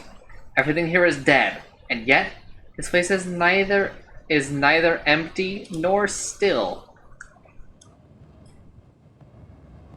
Stick to the path. The wind whistles between the tall trees. The sun is setting behind the wall. Look around the gravestones. You step nervously off the path and walk between the nearest tombs. Some are ancient, headstones tilted to crazy angles, and some of them fallen face down, as though the citizens of this graveyard have been drinking since they died. Others are fresh, neatly caved, and clean of all moss and weeds. They sparkled in the moonlight, as though cleaned by maids and waiting for their occupants to arrive.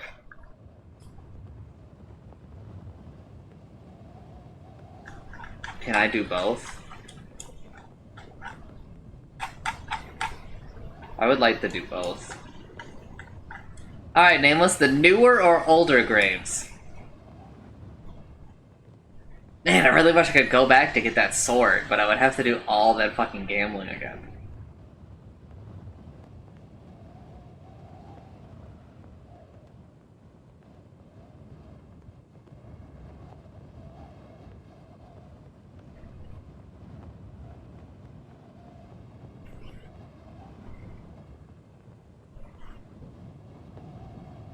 Once I leave the graveyard, I think I'll... Old may give a clue.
Alright.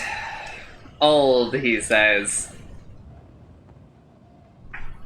You leave the path of the for the oldest area, the graveyard, in the corner nearest to the city wall.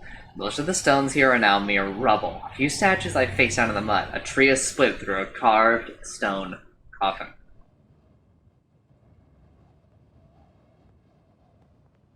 Search for grave goods. You search between the ancient headstones for any offerings or grave goods left behind, but these tombs are hundreds of years old. No one visits them anymore, and offerings that were left have long since sunk into the clay. Find the oldest grave. You soon find that what looks to be the oldest tomb. It is a small mausoleum with a low roof supported by ornately carved pillars. An inscription reads, "Here lies Lorag, founder of Kareg." That's strange. Didn't you hear of a man named Lorag?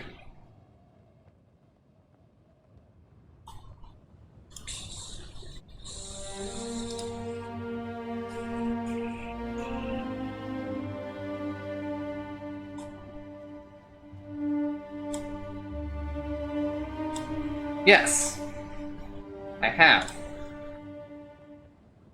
Look at the mausoleum. The tomb is a simple stone cabinet carved with the likeness of a man. From centuries of rain and wind, you can make out nothing of it but a long, grisly beard. Below the inscription is a longer text, but is half weathered and covered in moss. Clear the inscription. Clear with a different inscription, but you still can't make out the words. Only traces their outlines with your fingers. The eyes of the car statues appear to be watching you. Make a rubbing. For a rubbing of the inscription, you would need to... you have nothing that will do. Okay, sure. Examine the carved man. You look close at the carved man, but notice something more. It's just an engraving of a man. Leave the tomb. Okay. There are several tombs here that must have been a recent plague on them. There must have been a recent plague on the rich in the city. They are scattered around in roughly alphabetical groups.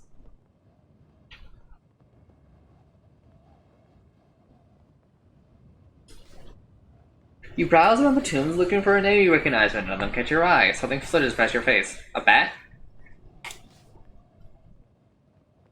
You meander to see the grave, something stands out to you. You look for one of them, like, you could job, but you cannot immediately say why. Examine Freya's gravestone, but there is nothing special about it, except how what new it seems to be. The stone is barely weathered at all, as if poor Freya might have only been buried this week, or last week. True, however, no one has left her flowers. We go over to Rift's tomb, but it seems quite ordinary. An angel with a covered face beneath its clawed feet, a dying servant. But suddenly you hear a deep moan and the rattle of chains. Something is clouding the air in front of you. It is a death wraith! Oh, what the hell? The land is cursed for the living, the death wraith moans, raising its ghostly spectral arms and holding out bony fingers. You must become dead! Fight it. You ready to sword and strike it, but the blade passes through it. Of course, only silver weapons can harm a specter. Try the silver chain!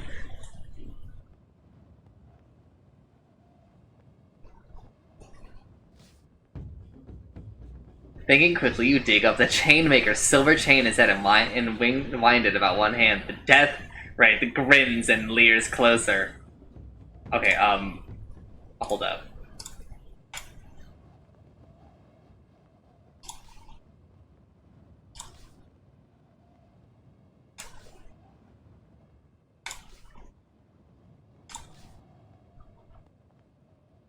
Find it. You whip the bow off your shoulder and fire at the death wraith. The impact makes it stagger back, clearly wounded. It stops its approach and instead hovers just on the edge of the path, guarding its hatch, but not approaching any closer. Fire again. You fire again, and the death wraith launches forward, determined now to kill you before you kill it. The battle is short but frantic, so as you fire and fire again, with arrow after arrow slipping into the before making it weaker, flicker, and separate, like eventually you find it.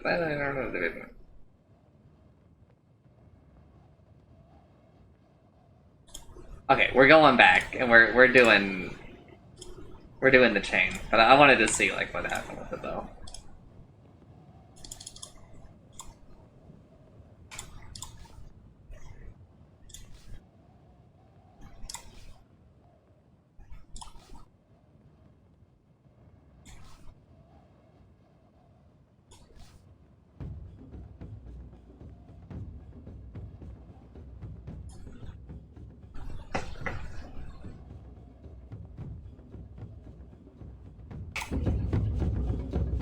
Nice!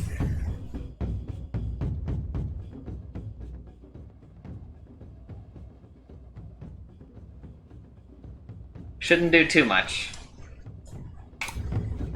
What?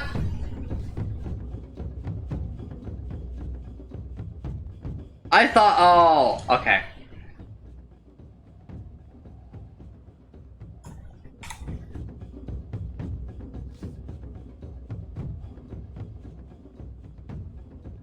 I will suck you dry.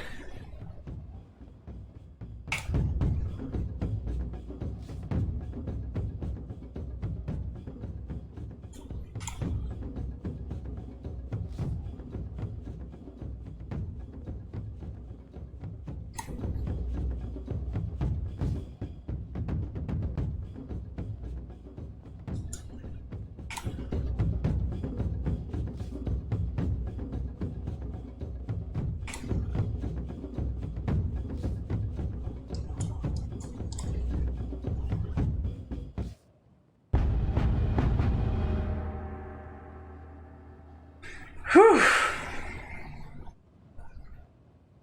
Alright, Nameless, do you think I retry that? I forgot how the combat works, so I fucked up one of the turns. Or do you think do you think I take my 6?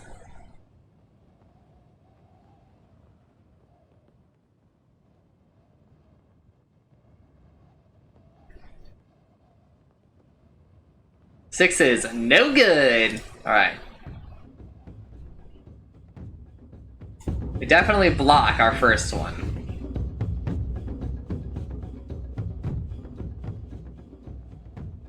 And we know that he goes ham on the second one, too.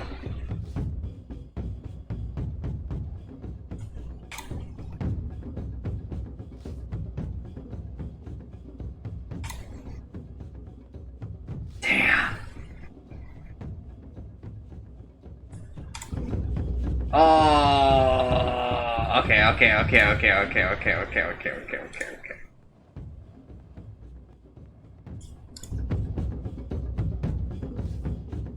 I'm throwing right now.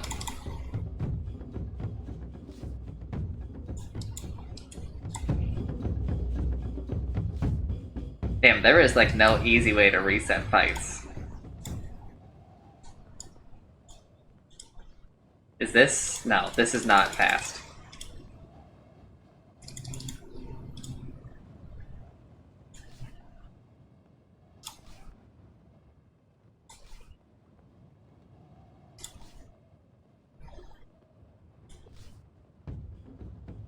Defend. We'll defend again.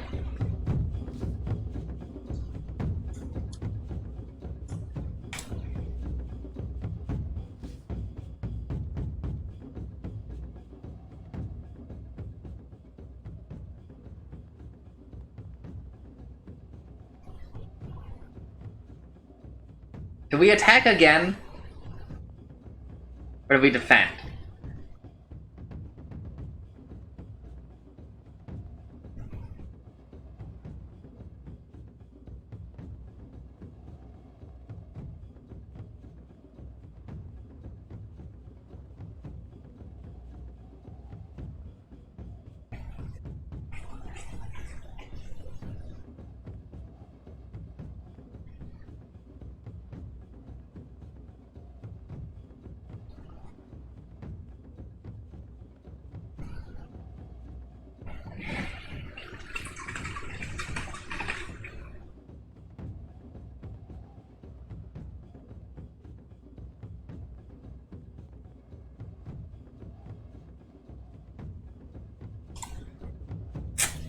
Cringe. And that's frustrating because we have to defend again because he's gonna go ham. And then we go ham. We don't need to go that ham. Oh no!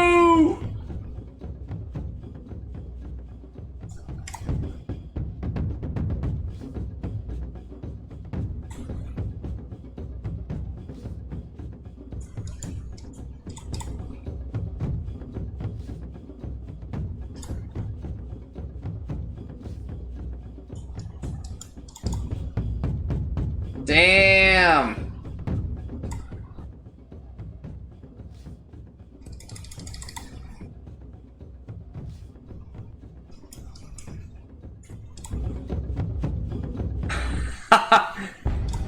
Succumb. Alright, it's defend. Then defend again.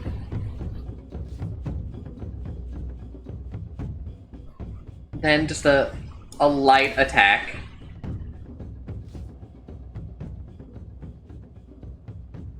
Then a light attack. Defend. Yes, I do, Nameless.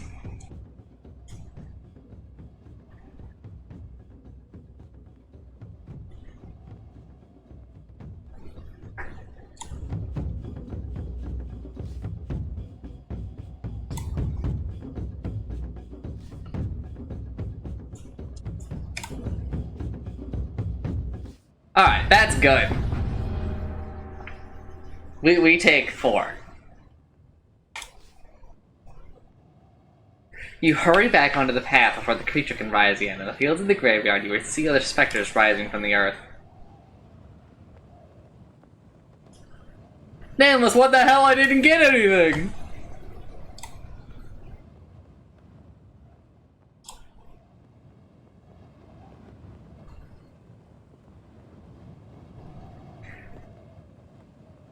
Yeah, I'm gonna go back and see. I am committed to fighting that guy. I will just do it again until I get 4 stamina, but I want to know, right?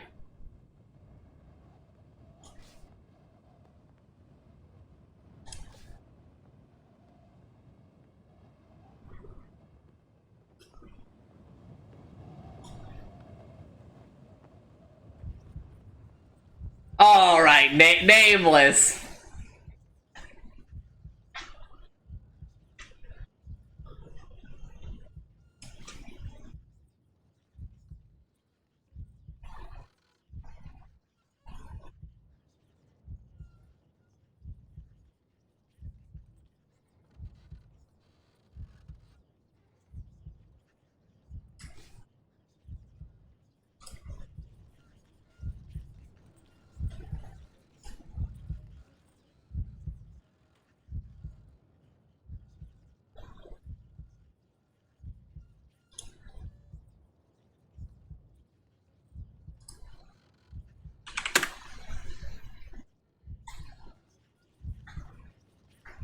Alright, Nameless, we gotta make a decision.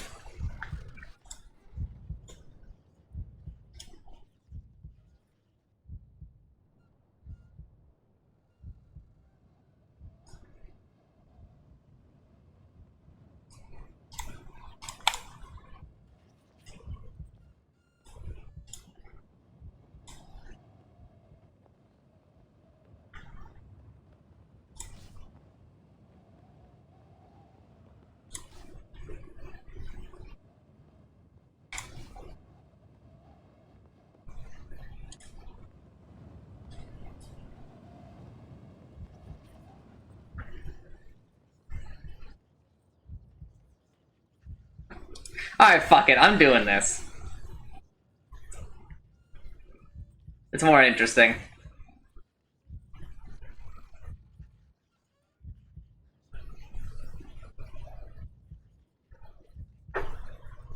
I'm pretty sure if I take the silver stake, I will just die.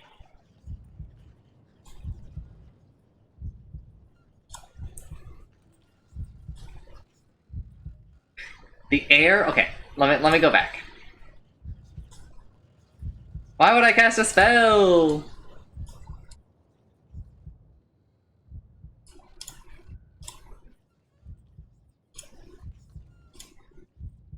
Thank you very much. Yes, we certainly appreciate this.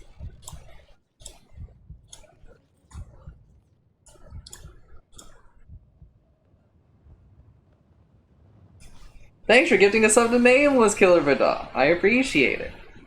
Shinva's Mausoleum. You approach Shinva's Mausoleum. Carved above its door is, "Here rests Lord Shinva, 5th noble of Karay. A noble! But surely it's too late for them to help you.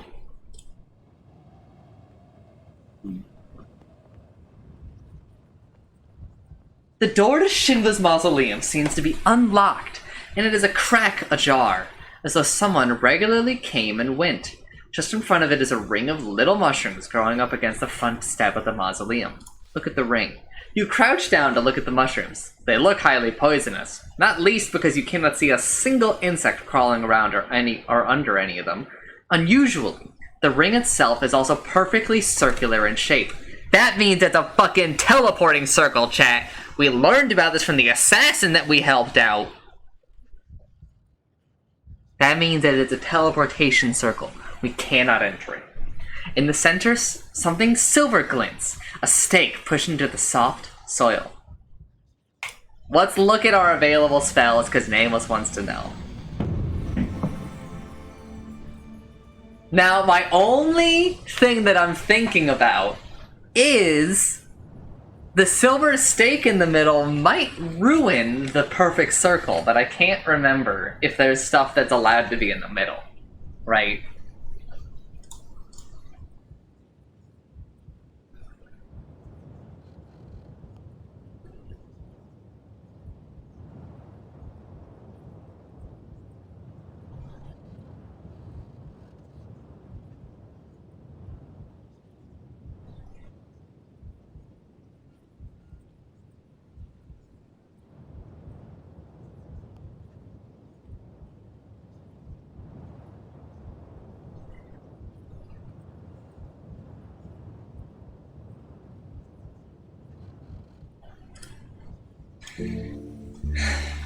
Big.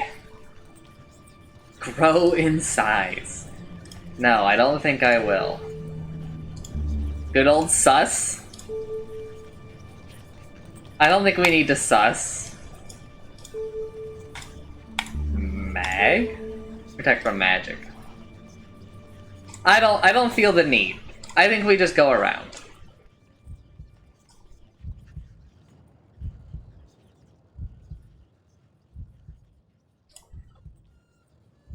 Alright, are we all curious? Are we at all curious about what happens if you walk into it, though? Fuck it, no. I mean, by that I mean taking the silver stake or whatever. The air inside is freezing. Oh wait, no, I should...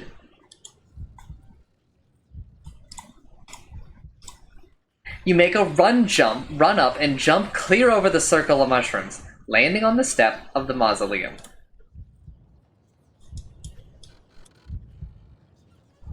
The air inside is freezing. Dust coats the floor. Urns line the walls, but there is no coffin. The floor space is empty, except for in the far corner, where a narrow stone staircase leads down into the darkness. The sun-studded jewel, Nameless!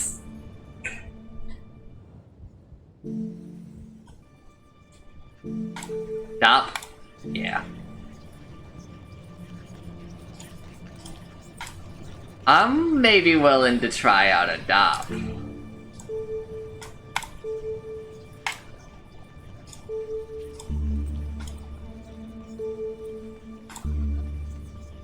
Sap.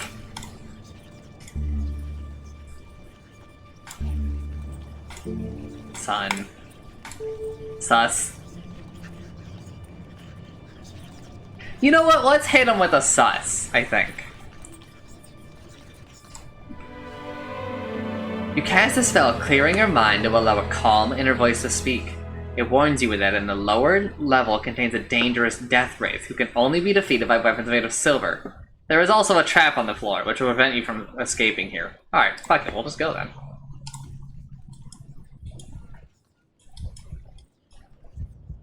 Go down the stairs. Unafraid of what you might find below, you make your way toward the stairs. But you must have stepped on some kind of switch, as behind you hear a noise, and you turn to see the door is swinging shut.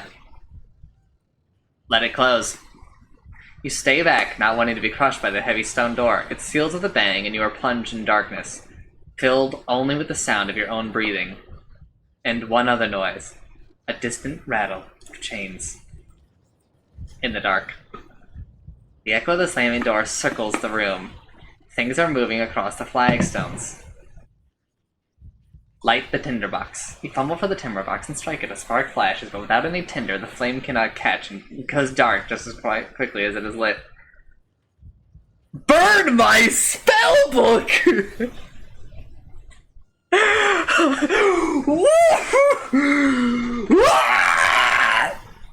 I'm doing it! I'm not actually doing this. I am rewinding. But I have to know.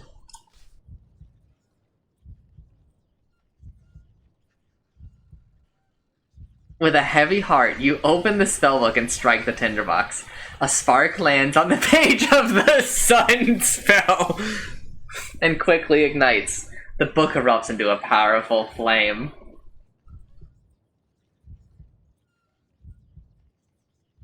Make a move. So is my spellbook gone? Dude, it's gone! No. Where does this take me?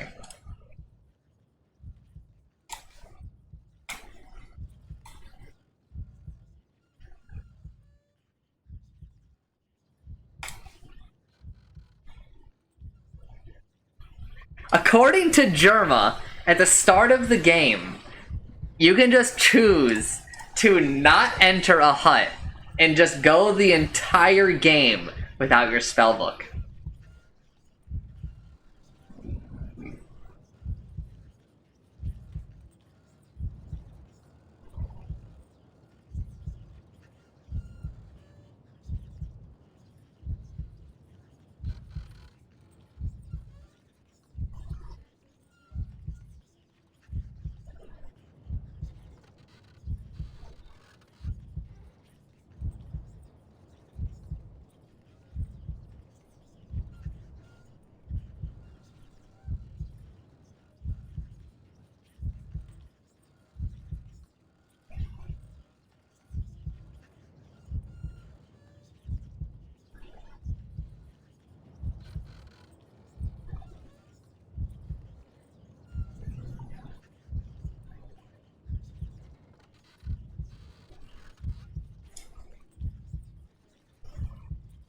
Alright.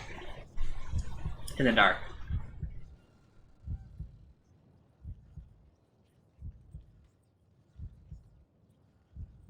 Feel for the stairs.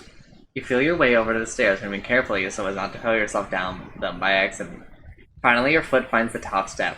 There could be anything below. A gaping pit or the jaw of a serpent, perhaps even another manticore. Keep going. You steel your courage and move on. Deeper down, into the darkness, menacing sounds echo up from the depths of the crypt. The clanking of chains and the moaning of wind.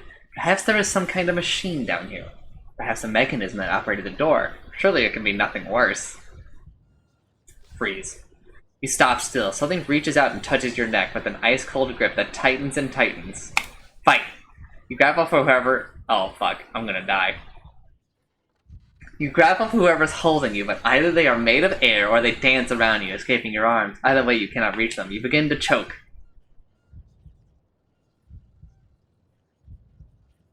Pray.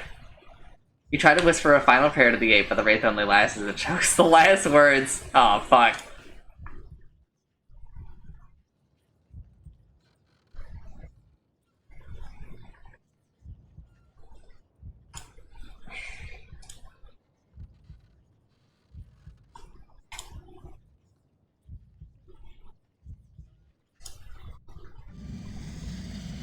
Cast a spell!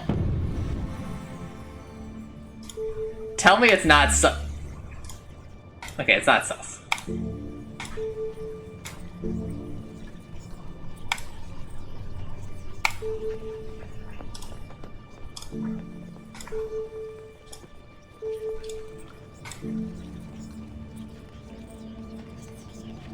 I got it now. You cast a spell, creating a blazing ball of flame that for a moment fills the stairwell with light and reveals a ghostly shape hovering in the air just a foot in front of yours. It's calling skeleton hands reaching out, then the flame vanishes in the cold of the crypt. The thing reaches out and touches your neck. Fight. Struggle? What's my fate?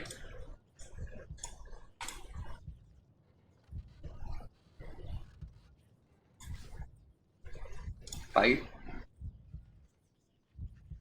Scream.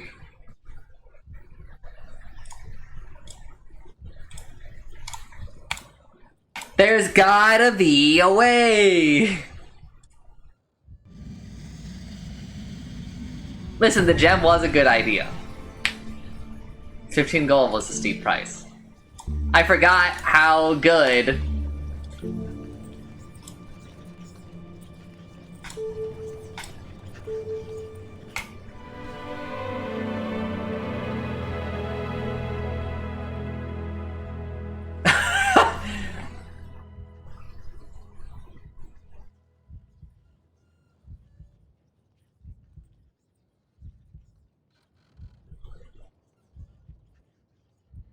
Alright, I am committed to rewinding. Just because I don't think I can, right? But...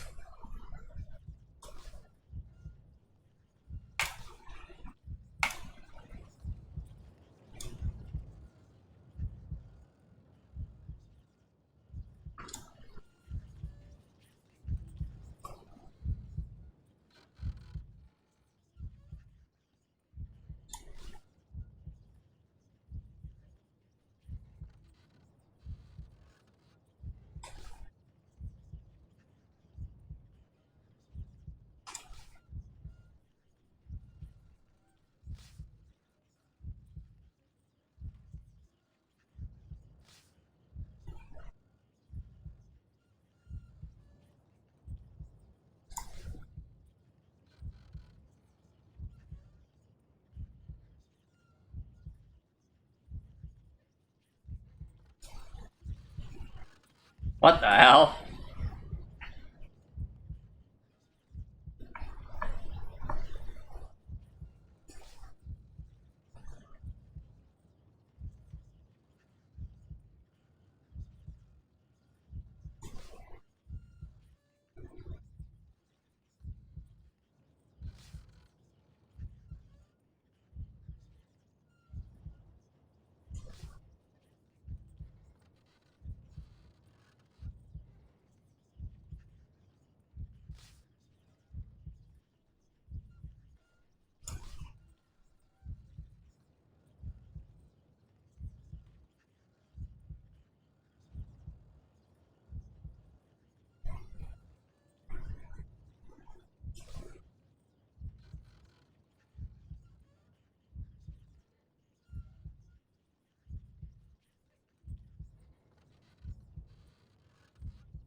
Nah, dude.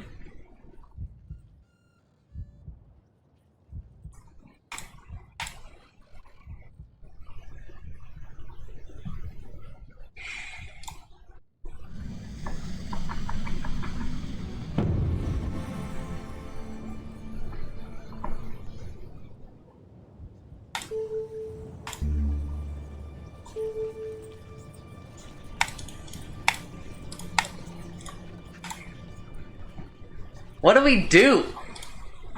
Do I just like have to rewind at this point?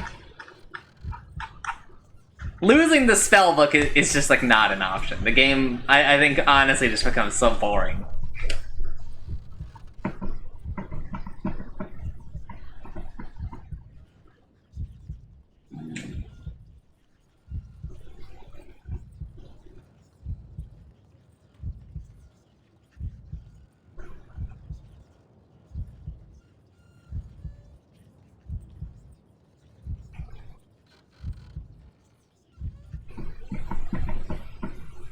Let's try Mag. Let's just try Mag.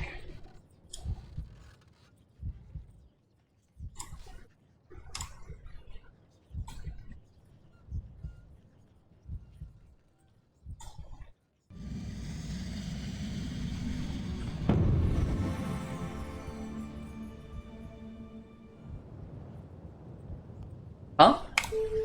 I thought Mag was an option.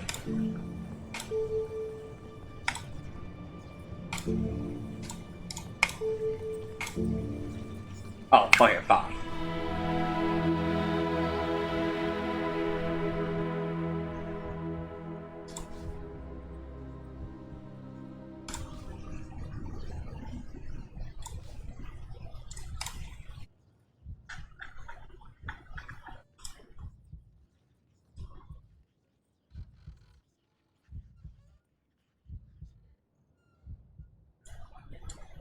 I mean, I guess I just can't do this, like, at all.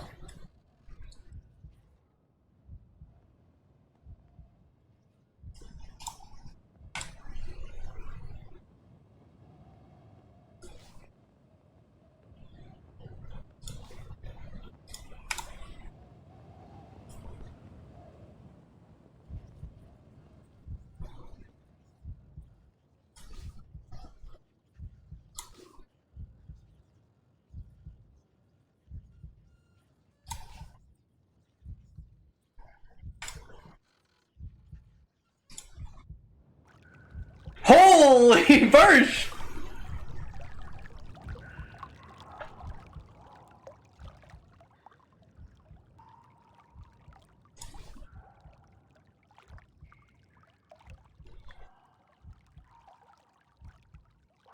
I thought I would just die!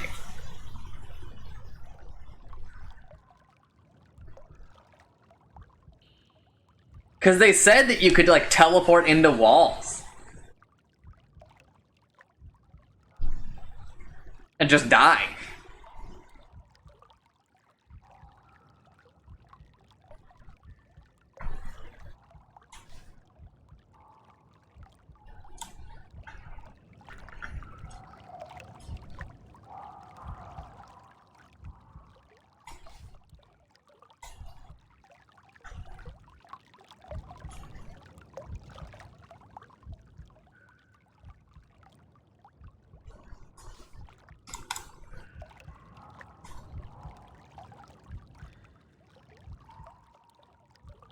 Alright, hold up. Are we doing this? This seems interesting. Can I get a ruling if this counts as a rewind?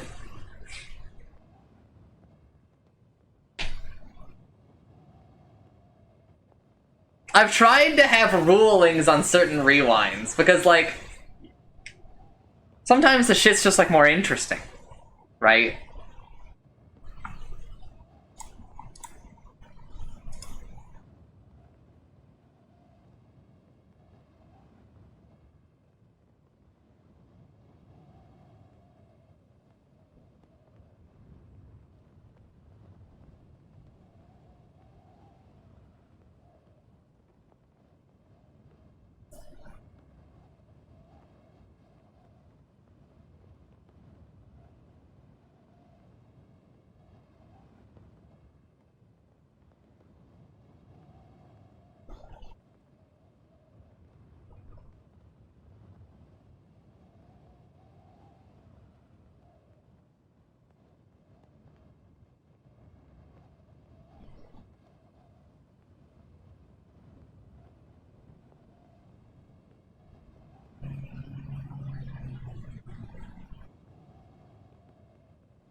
Alright.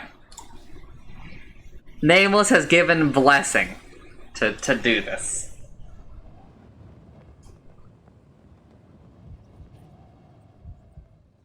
Going up against the front of the Mausoleum. Look at the ring. You crash down to look at the mushrooms. They look highly poisonous. Turn push into the soft soil. Take the silver stake. You reach over to pull out the silver stake, but you cannot reach it without stepping inside the mushroom ring. Something about that gives you pause, but you cannot tell what. Take the silver stake. You reach up for the stake, stepping into the circle of mushrooms you get close enough to reach, except when your foot should meet the ground, it doesn't, and you find yourself falling.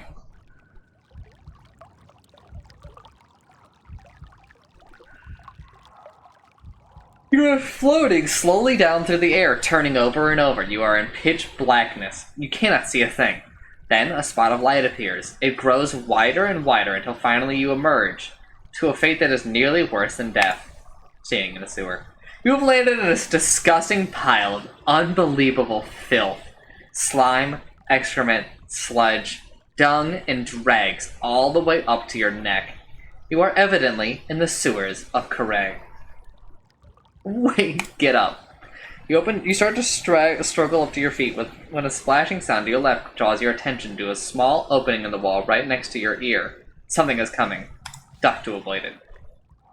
You take a deep breath, swallow your pride, and duck down into the foul sludge. When you come upper air, the deluge is gone. You clean yourself off as best as you can. Where am I? You stand in a cavernous sewer tunnel, filled knee-deep with slow-flowing, stench-filled water. It is pitch black. You could be standing on a mountaintop or inside a coffin, or on a coffin. Except, that is, for a single speck of light somewhere in the far distance. Wait. You wait, and within a few moments the tunnel is filled with goblins. There are not one or two, but a whole army led by a tall, stocky, elder goblin, chanting a weird, guttural song. They pause a short distance away from you and lead you forward. You should not be here, the goblin declares. This is the domain of the Mad King and of us. Take me to the king. You demand. The goblin king laughs. Certainly, we will drag your corpse to his feet. He gestures behind him, and of his warriors steps up, grinning and drawing a long, hooked blade on one of his warriors. Take a look at the spells! Take a look at the spells!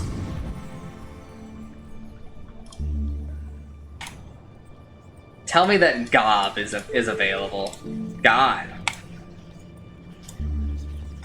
Yak. Ooh.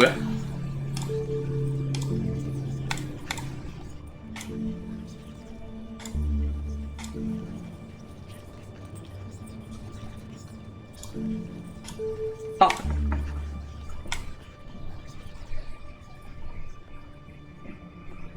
Alright, do we think I cast a spell, or do we thinking I just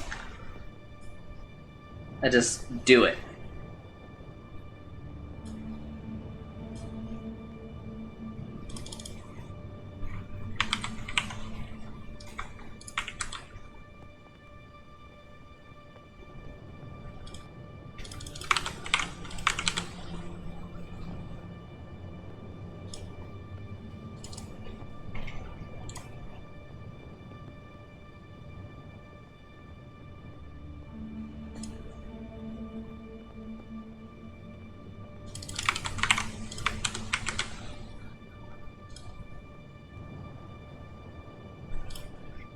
You can try what?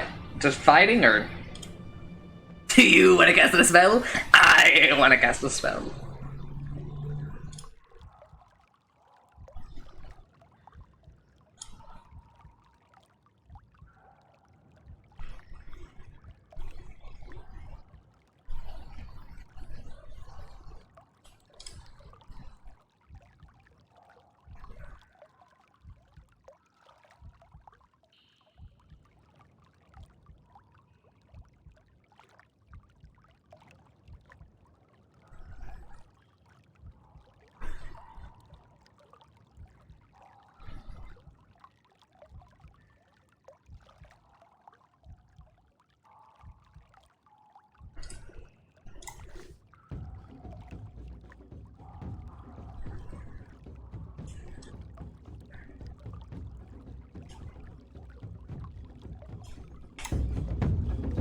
Ooh. That's a defend.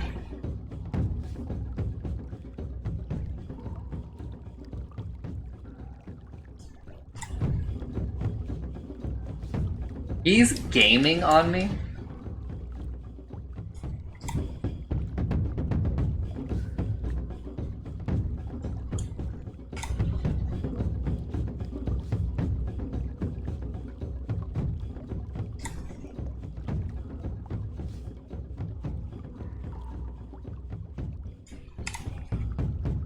Damn!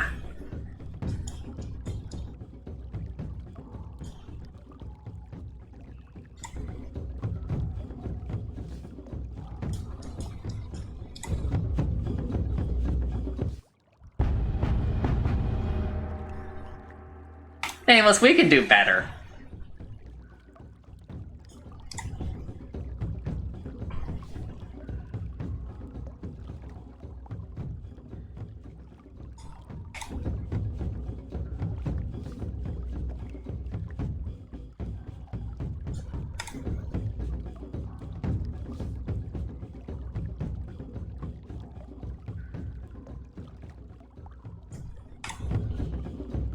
What the hell?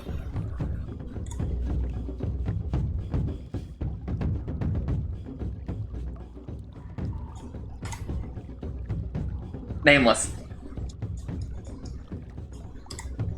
Is he trying to win?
Shameful.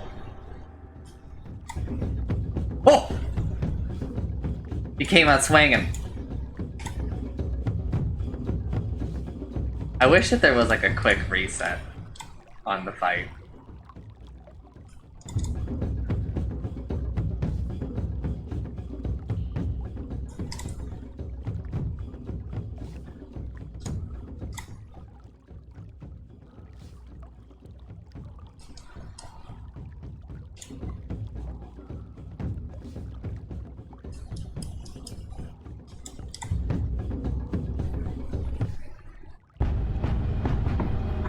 We can do better, dude.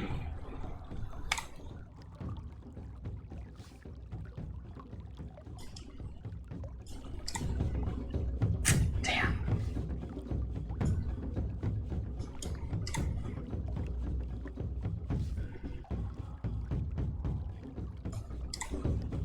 Fuck.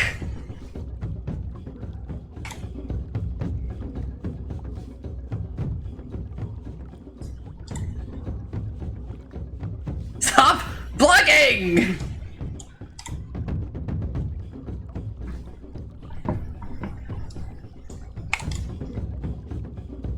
He fucking got me, dude.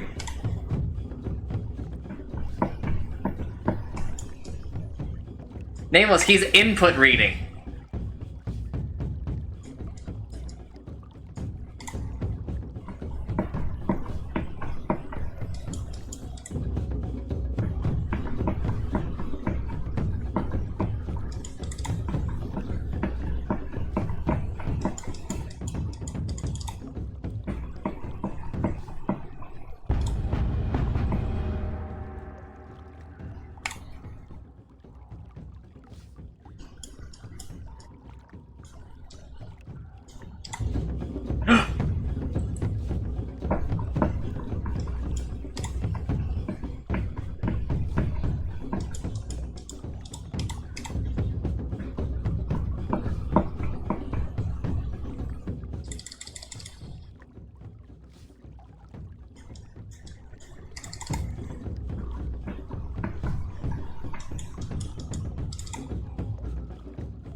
Come on.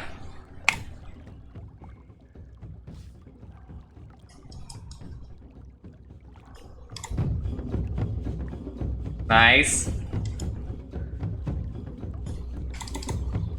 Nice.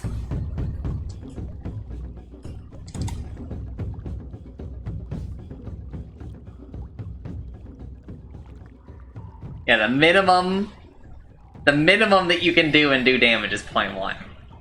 But if he does an attack, okay, if you defend, no matter what, you're taking 1 damage.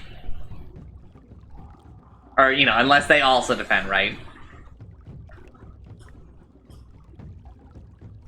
And then, if both of you do more than 0, then whoever has higher does damage. But, you know, you also lose your stamina, right? So on that first turn, if I do like a full thing, I'm guaranteed to beat him. Right? But then I go down to having like no stamina.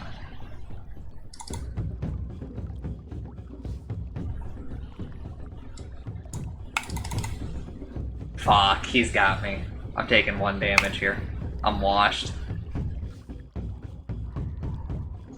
But the good news is that I don't think he's gonna hit me twice. I'm willing to take a 1.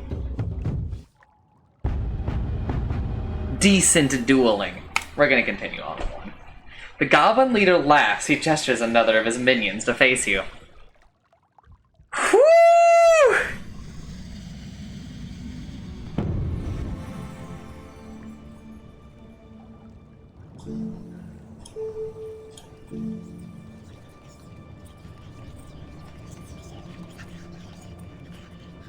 No.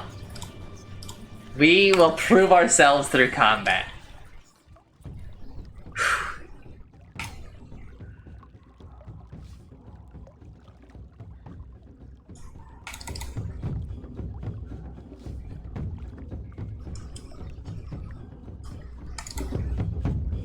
Ooh.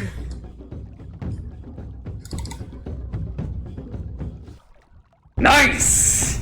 No stamina loss! Let's fucking go!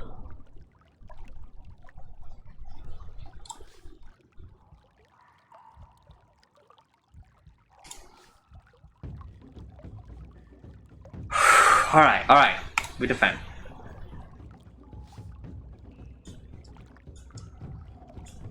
Big attack. You know what that means? It means we have to do it again. Nice. I think he's gonna attack again.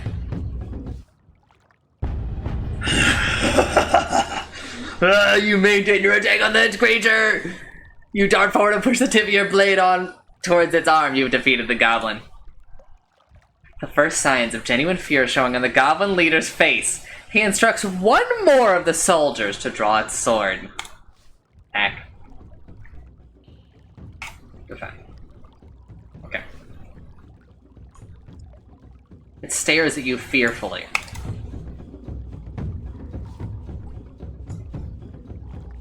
Bury me! Bury me! I am finished with you. Oh no!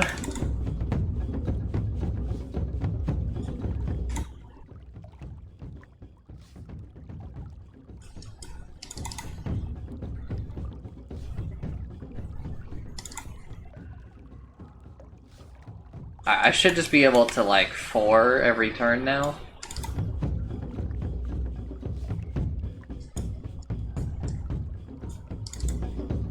Oh!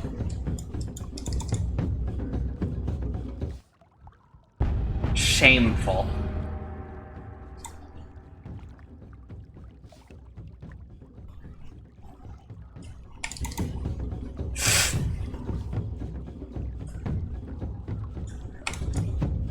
Nice.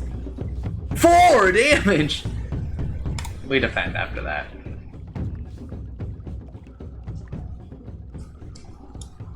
He's defending.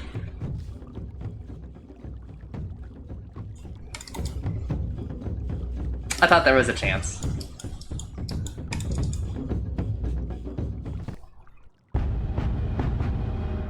We'll take 1 damage. Alright, do I take the 1 or do I go for a perfect?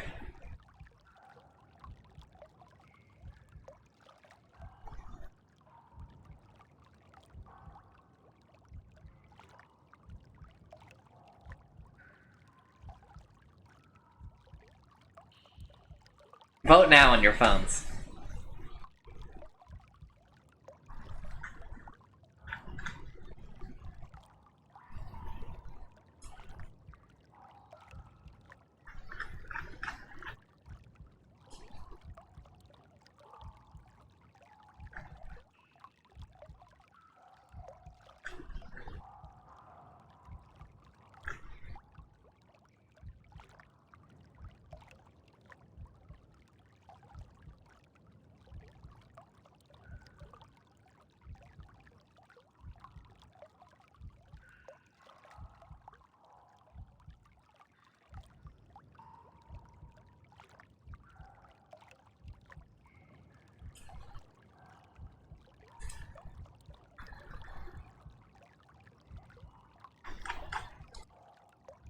Take the 1. Enough, the goblin leader cries. You waste my time and my soldiers. Go in peace. And with that, he waves his army on. They march into the tunnel. Jeer at them. Or let them go. I want to meet the goddamn Goblin King!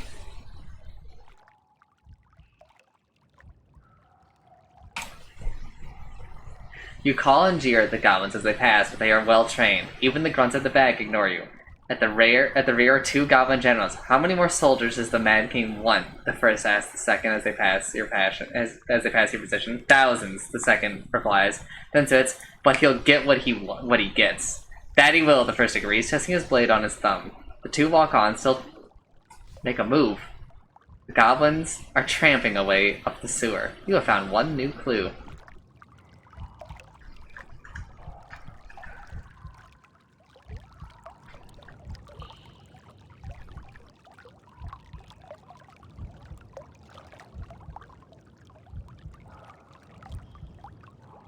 Oh my god, Nameless, if you tossed all of your coins down, do you think you could go get them?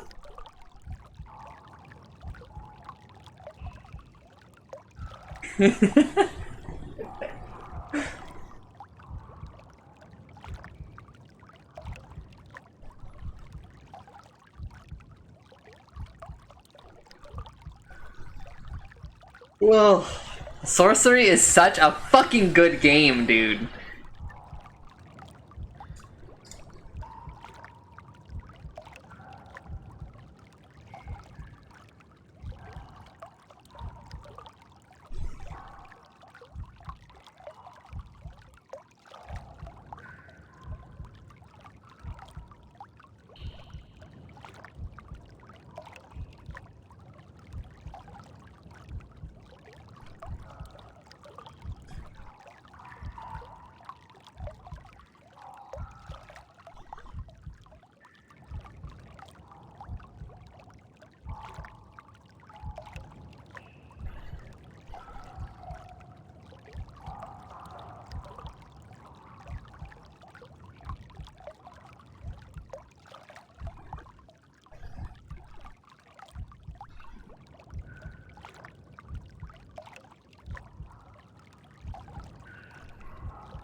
have come to claim my wishes.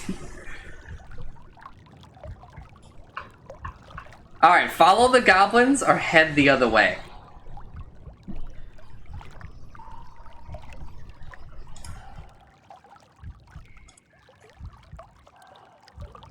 Thank you. You trail behind the goblins like a shadow. The Backlands tribes are ready. The first goblin general hisses. The second goblin makes a chittering noise, something close to a laugh, ready to run through this city like a river of molten steel at a word from the king. A few words, the first goblin replies, but I have learnt a few myself. Ear, one hisses, stopping suddenly and cocking an ear. What was that? Freeze. You freeze. The goblins keep walking away out of earshot, not stopping. They do not look around, but continue talking in low voices. Catch up with them. You hurry to catch up with the goblins. The tunnel turns a corner, and something glints from the side of the sewer. Look at it. It is a vial of potion. Sniff it. You know, Cargan. Blimberry! Stash it. The goblins oh, fuck! Keep going! You know one of the lines when Goblin is quizzing the other. The Goblin sits in agreement. I overheard the Mad King whisper to himself. His voice drops for a moment. You only hear the second half of what he says. And Forga's pride. Just then you see more lights up ahead. It seems the sewer's opening up into a wider space. Peering through, you see a huge chamber like it. How many? Hold up. How many fucking?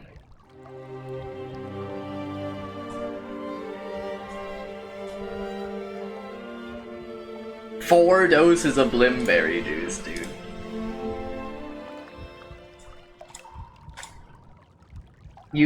Peering through, you see a huge chamber like an underground cathedral.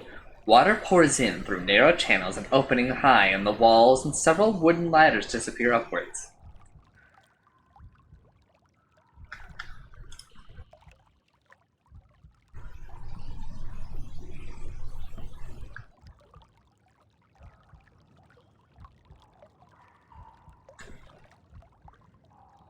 But your eyes are taken by the center of the room. It is filled with goblins, like a ship's hold filled with rats. They swarm around one another, clashing swords and baring teeth. In the middle of them all, on an improvised throne, sits a man hunched low. He wears a metal circlet on his head.